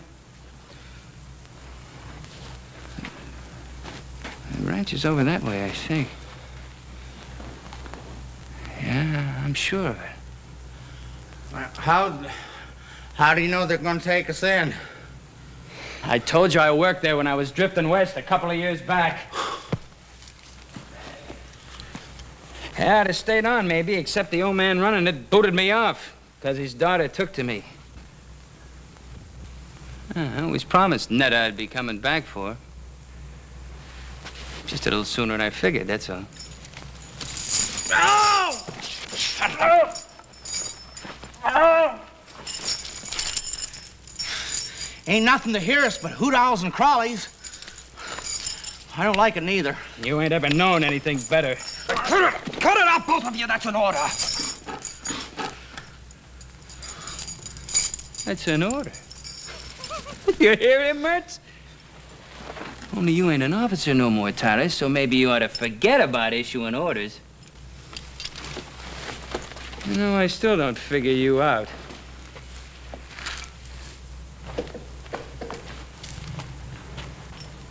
Mertz here was facing the gallows. Me, I still had 5 years left to serve. Hey, this cave, it's a pretty good place to hole up. You had about 6 months to do and you'd have been free. So why risk your neck breaking out? My reasons don't concern you. Maybe. Maybe not. Look, you two hole up here. I'll go see if it's clear at the girl's place. I'll just go with you if you don't mind. All right, but not him. Netta'll scare off. She sees him parading up in them chains. You gonna leave me? Yeah.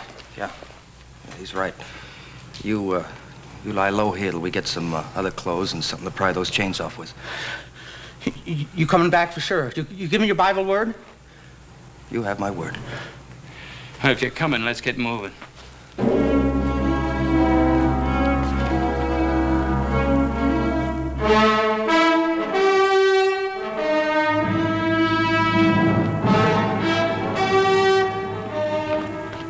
There's no sign of them up there, Pa. They must have headed off in that direction. Yeah, probably kept to the creek bed, the other side. Turning dry now, but the bank should still be soft enough to leave prints. Yeah.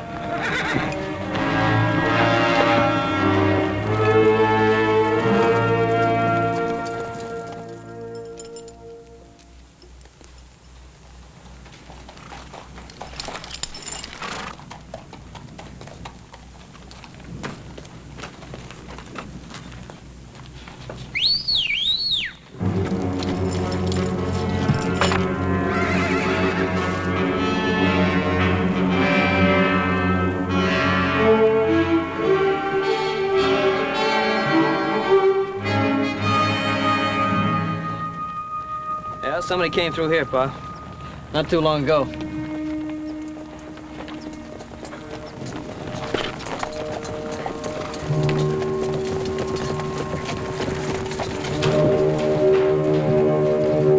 Hold it. Here they are again.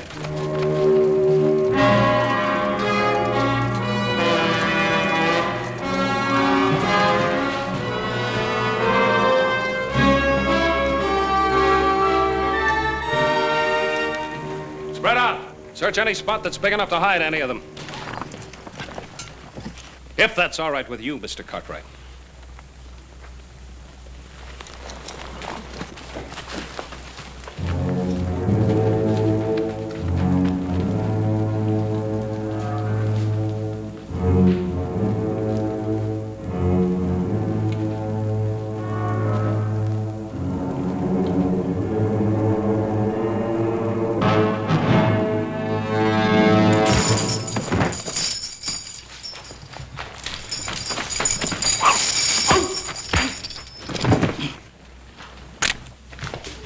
Put up your gun, Captain. All right, now. Where are those other 2 men that were with you? I charge and hereby arrest this man for known and specific crimes against the Articles of War. Captain, he's a military prisoner now.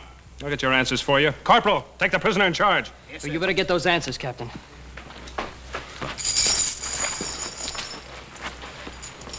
All right, Mertz. Where are the other 2? You put a blotch on my record, Mertz, and I intend to erase it. Where are they? I don't know. We split off. That's the truth, mister. I swear it.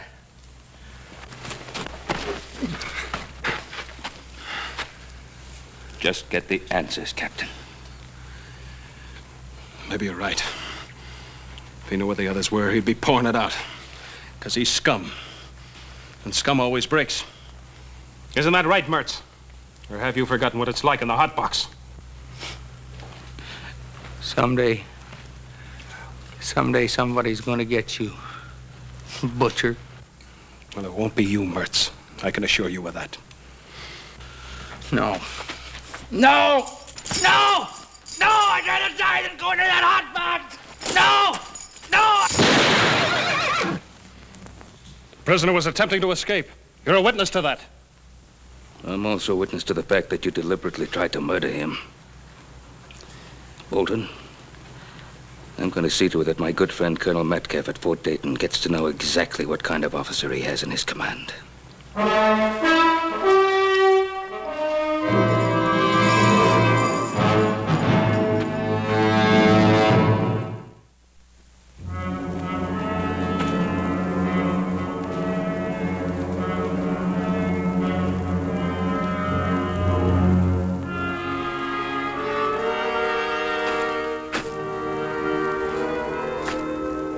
Nice ranch.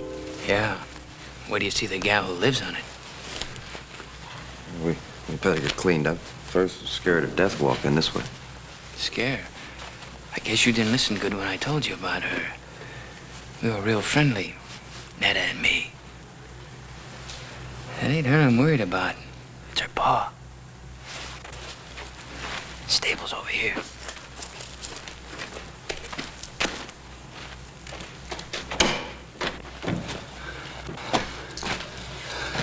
Don't close the door so we can hear if anyone's coming. Hey, there's what we want.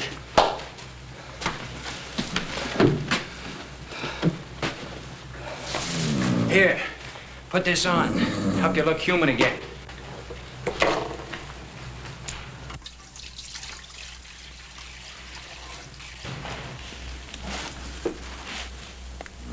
Good-looking colt.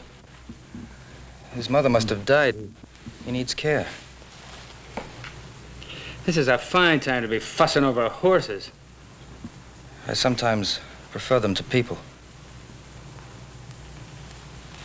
And what's that supposed to mean? Nothing. Just a thought. I'd sure like to see Butcher Bolton's face right now. He's probably chasing us halfway across the Sierra. I doubt it. Bolton's a sadist, but he was one of the best Indian trackers in the Army. Well, we're not Indians. Besides, after we hole up here for a couple of days, they'll probably quit looking for us. Not Bolton. All right, not Bolton maybe, but the brass. They'll figure it's not worth the effort. You're an officer. You know how they think. I was an officer. About this girl of yours. You've been gone for 2 years. How do you know she hasn't married or something? I know. I'd like to make a little bet on it. You already have. Your life. Yours, too. And don't you ever forget it.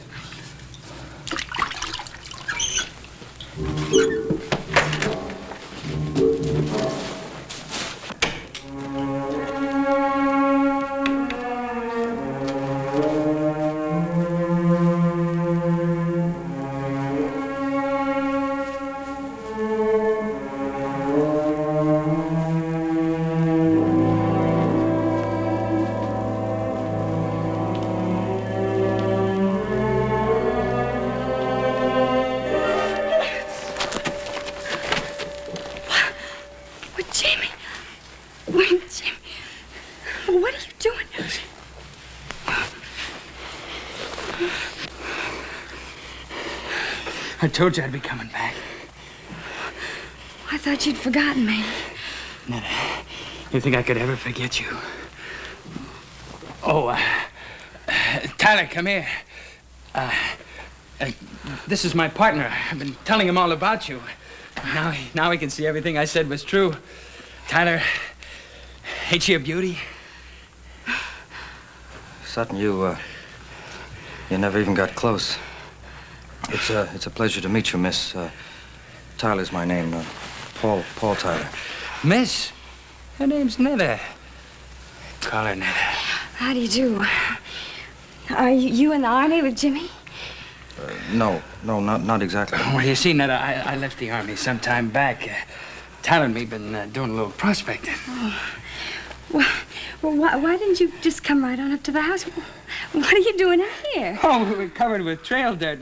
We wanted to wash up a bit before we barged in on you. Now, was that fair? You get all prettied up and... Well, just look at me. Oh, honey, you're wonderful.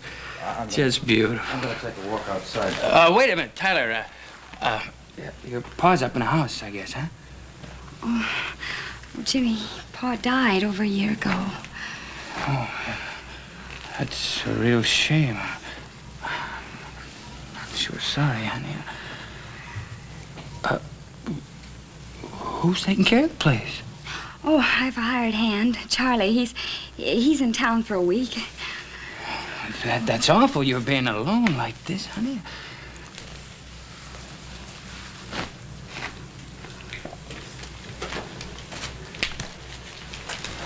Oh, it sure is good to see you again. Why didn't you write to me? Oh, I couldn't. I was moving around a lot. You know how it is. Yes, I know how it is, but do you? Oh, Jimmy, after a while, I gave up hoping, and then I just stopped dreaming. I didn't stop. That's the only thing that kept me going. Netta, I'm gonna make up all that lost time to you. Jimmy, I don't think you can. I just don't think you can. Let me try.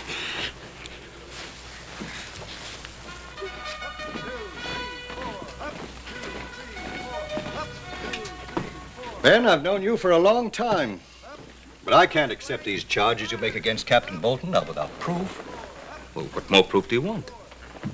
Well, at the moment, it's your word against his. That's right.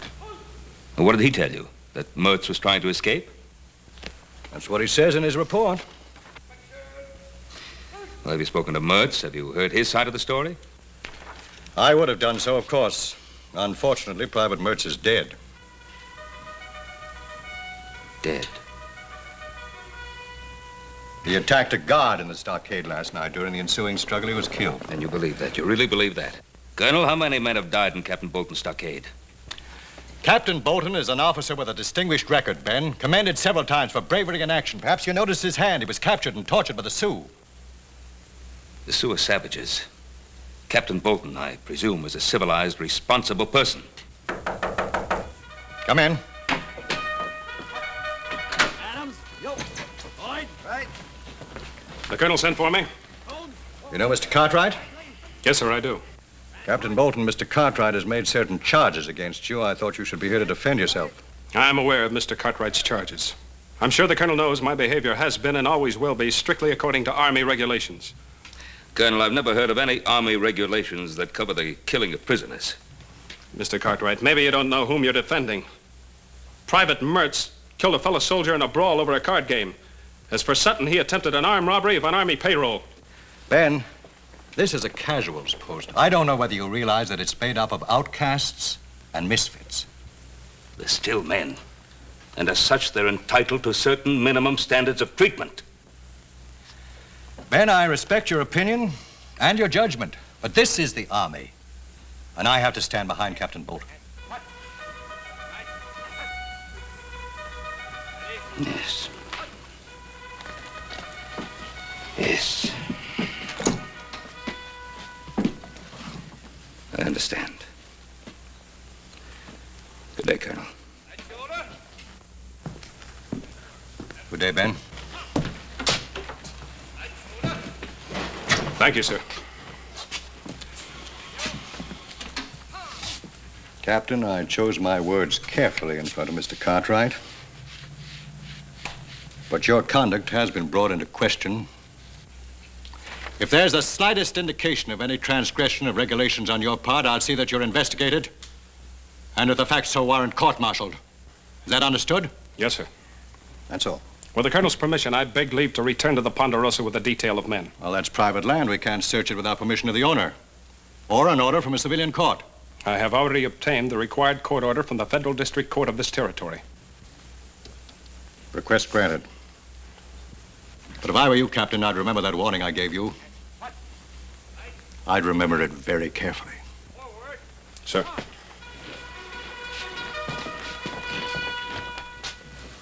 That was great, honey. Nothing like a good meal to make a man feel like he belonged. Thank you. Well, you haven't touched your food. Oh, I'm sorry. I guess I've spent too much time eating army chow. Army chow? Oh, well, he was in the Army, too, before we started prospecting. Who's that? Well, I don't know who it could be at this hour. Netta, honey, would you do me a big favor? Don't say anything about Tyler and me being here. Well, why not? Well, we just hit a big silver strike, maybe, and it's best nobody knows about it. Not yet. You understand.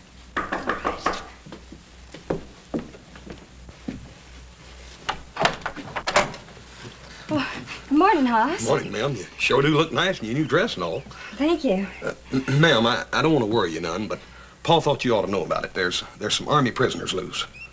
Army prisoners? Yes, there was 3 of them, but they ain't 2 now. One of them's already been caught. Oh. Well, thank you very much, Hoss. Ma'am, everything's all right here, ain't it? I mean, there ain't been nobody around here. No. I'd ask him for coffee, but my stove, it's not working right. Well, ma'am, I'll be happy to No, fix it. Hoss. It's not broken. It's just hard to handle.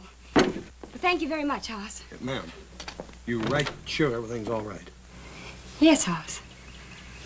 Morning.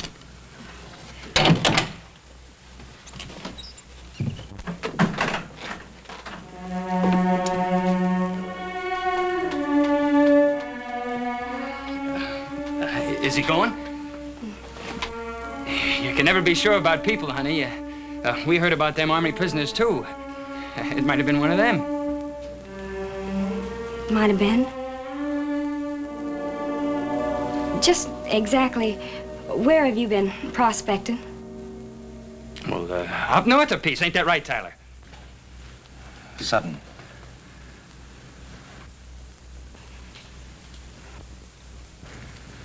Yeah, I guess it is if you say so.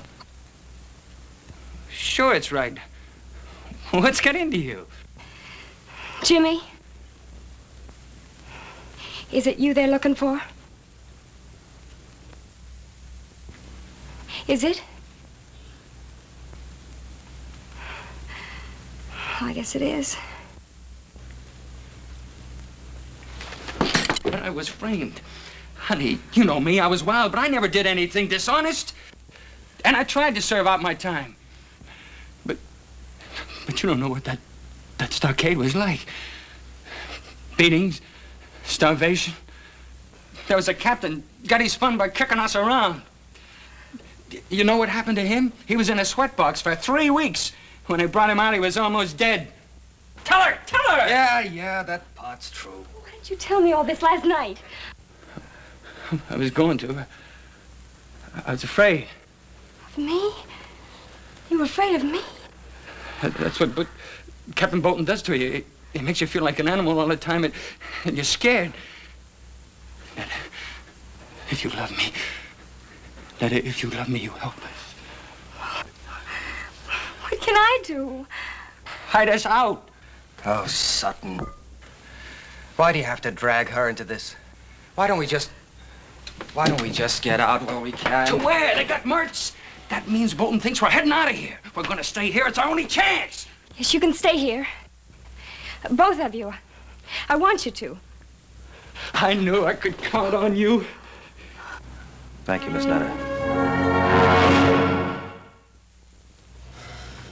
Oh, I don't know, Paul. She seemed all right. It was just that she was kind of nervous like or something. You mean by her not letting you in the place? Well, that and it was just a feeling I got. I don't know how to explain it. If I didn't know Miss Netta better, I'd think she was trying to get rid of me or something. Well, if things didn't seem right, why don't you have a good look around the place? I kicked myself all the way home for not doing just that, little brother. I think we'd all better take a good look around that place. Suits me fine. I'm getting tired of being an invalid. Adam, I'd rather you stayed home. Oh, Pa. Oh, what? With Captain Bolton and those deserters still in the area? Can't leave the house unguarded. All right, I'll hold the fort.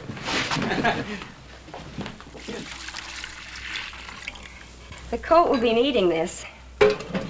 You and that Tyler, you sure do a lot of worrying about that colt. I'll see you later. Where are you going? Scout around the area. Hey, that's Army talk. I guess it rubs off on you whether you like it or not.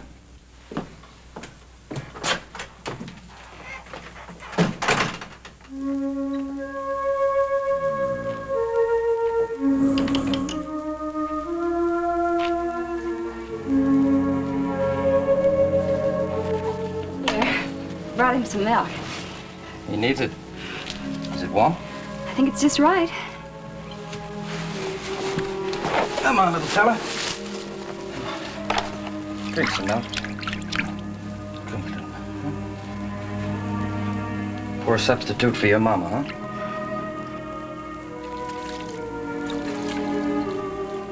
Where did you learn all about horses? I grew up with them. My father used to breed trotters back in Maryland. Well, you don't see many of those out this way.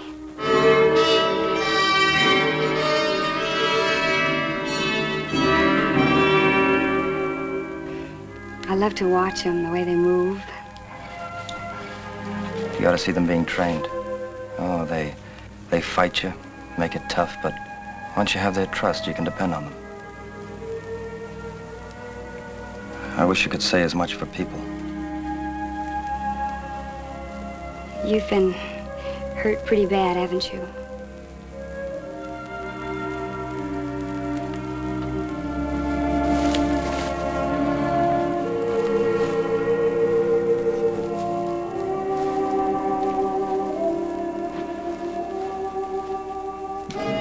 Paul, there's something a little funny about this. I don't believe she left here without locking up, do you? I don't know. You fellas take a look out back. I'm going to look in the stable. Right, Pop. You know, I get a funny feeling about you. Like you don't care whether you get away or not. Oh, you're wrong, Netta. That's something I care about very much. Bolton's never gonna get me back in that. Did they do that to you? Oh, that's terrible. That's just terrible. I'm sorry you had to see that. Oh, I'm not. Netta. Netta, don't worry about me. I'm not worth it. I haven't known you very long, but I think you are.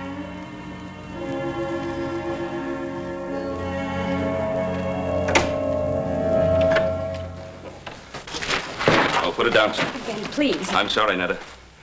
I mean it, son. Put it down. Come on, put it down. And you drop that gun. Now, mister. I got the drop and I ain't gonna miss from here. Oh, this has been Cartwright, don't you? Get out of the way, Netta.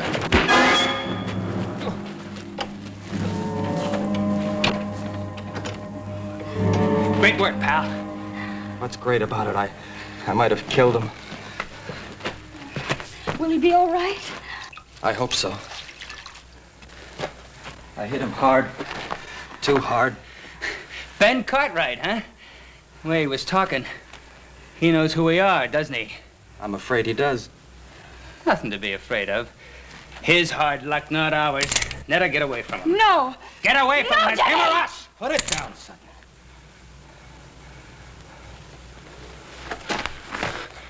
You decided to start giving orders again, Lieutenant? I have no choice.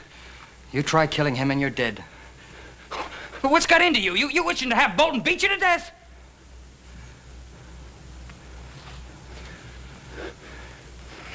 All right. All right. But we gotta get out of here before he comes too. Where are you gonna go? Do you have another friend? All right, stay here.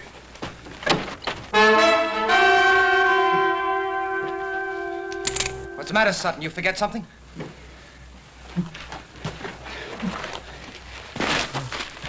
Netta, I can't leave you. Not with all the plans made for us. You and me, honey, we're gonna make a great pair. Are we, Jimmy? Drop 'em, boys. Drop 'em. Right, get up.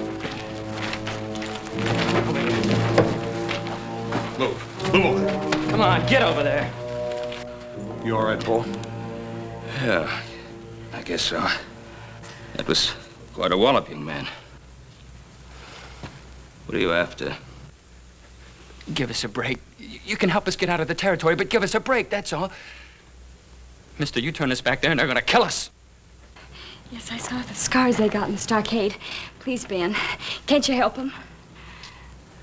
That it's an army matter. It's out of my hands. Well, what if one of them was your son, Hoss, or little Joe? Please, you gotta help them. If they were my sons, I think I'd ask them to give themselves up. To the mercies of a Captain Bolton?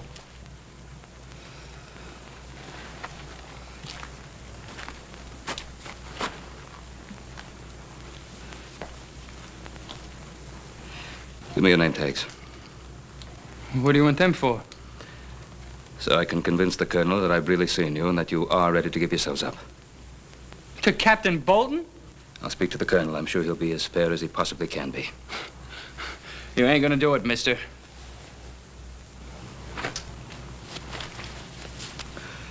Do we have any choice? One thing, Mr. Cartwright. If Bolton comes for us, no matter what it takes, I'm not going back.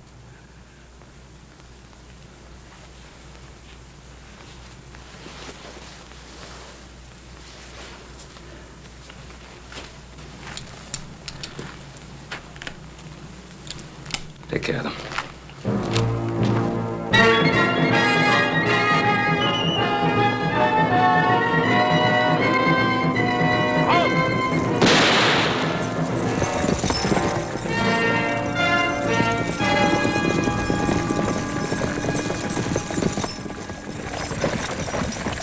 Dismount. I'm taking you into custody. On what grounds, Captain? For aiding and abetting the escape of an Army prisoner. Search him. Yes, sir. You're stepping over that line, Bolton. I'll be the judge of that.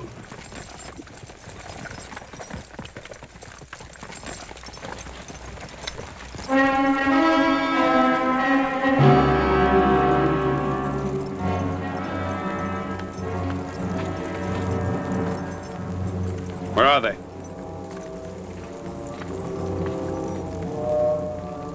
Which direction was he coming from? From the west, sir. Take your men in that direction and bring him along. Yes, sir.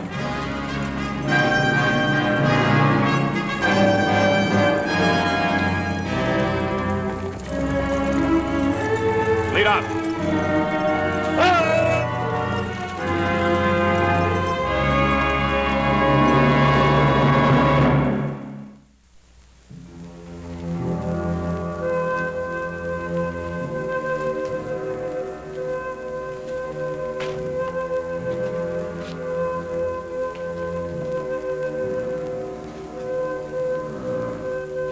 Come on, little fella. try.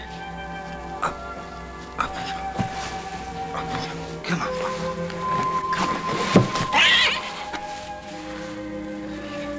He's gonna make it. It's funny what a thin line separates things. Yesterday, I wouldn't have given him much of a chance. Sometimes it can be the same way with a man. Yesterday, I might not have thought you were worth saving. Well, what makes you think I am now? Well, you saved Ben Cartwright's life. You know, we're going to be here for quite a while. Why don't you set yourself somewhere? I'm just stretching my legs. Well, I think you got all the kinks out. Sit down. All right, friend. Don't get angry.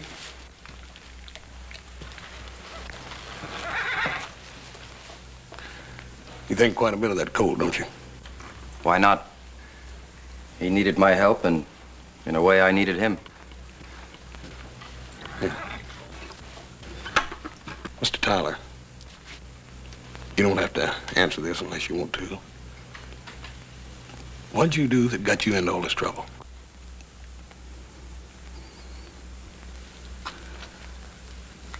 I was convicted of cowardice.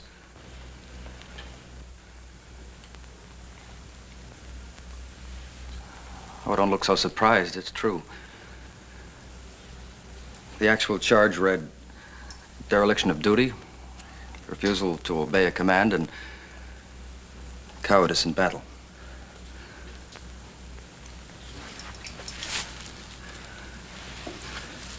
It was in the border campaign against the Apaches. My first command. The regiment was pinned down, and I was ordered to take my platoon and make a flank attack in the open. 27 men against 400 Apaches. I refused. Maybe it was because I was afraid. All I know is that I couldn't bring myself to lead 27 men to their deaths. How come they want you to do that in the first place? That's the terrible part. I didn't know at the time that it was meant to be a diversionary attack. The real attack was coming from the other flank. Well, they were thrown back and half the regiment wiped out. Maybe my life and the lives of my men could have made the difference.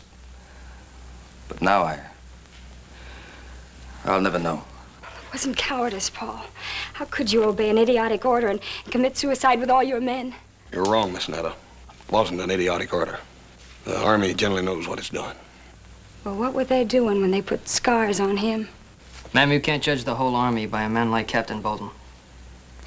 But, friend, that's the man we gotta go back to. Look, Pa told you he'd take care of that, didn't he? Look, your Pa's a good man, and maybe he's got good intentions, but he's never come up against anyone like Bolton before. I tell you, he's gonna kill us. Oh, no, he ain't. Look, there's only one way to beat this. And that's if you fix it so we don't have to go back. Mister, we can't do that. Can't you? This morning when I scouted the train, I left a buggy and a couple of horses up in the gully. All you have to do is turn your back for a couple of seconds and me and Tyler and the girl will disappear. Save your breath.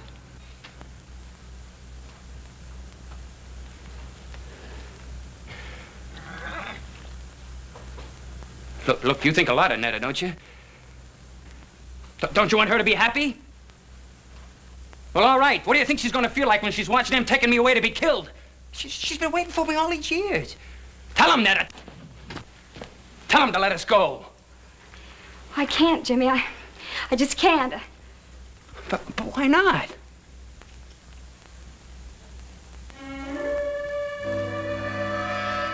Hey. What's been going on in this stable besides taking care of sick colts?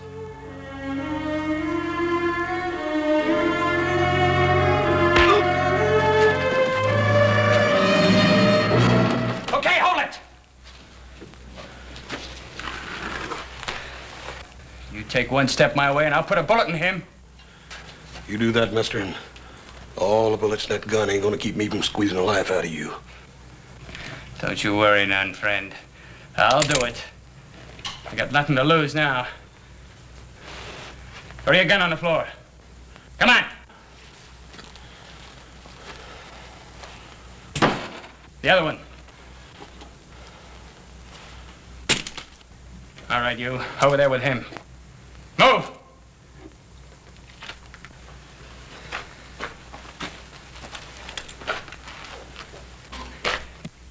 So long, Lieutenant. You had your chance. And you're gonna have what's left of him after Captain Bolton gets through with him.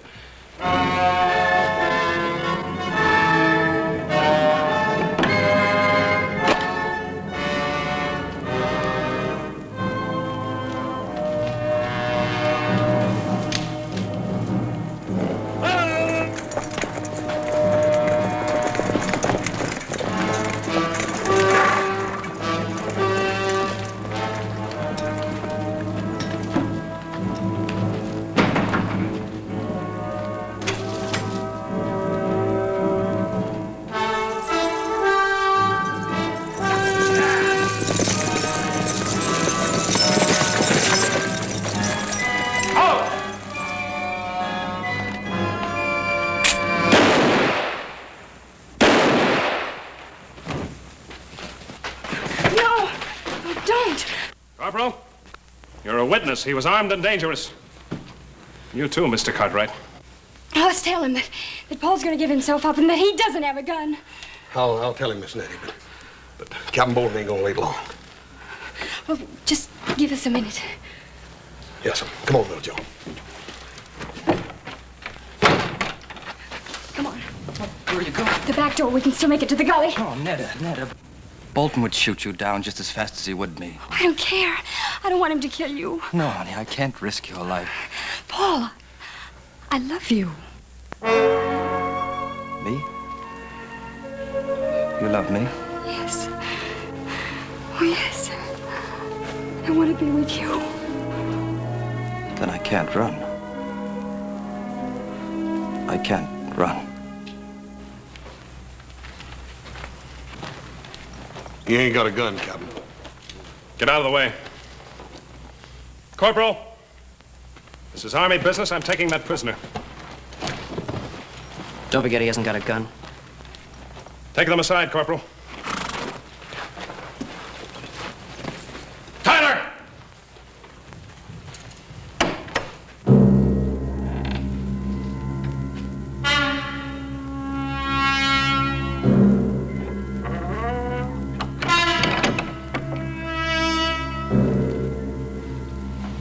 All right, Captain. Drop your gun, Tyler. Captain! I said drop your gun. All right! Cartwright, you're gonna be sorry you interfered with the Army.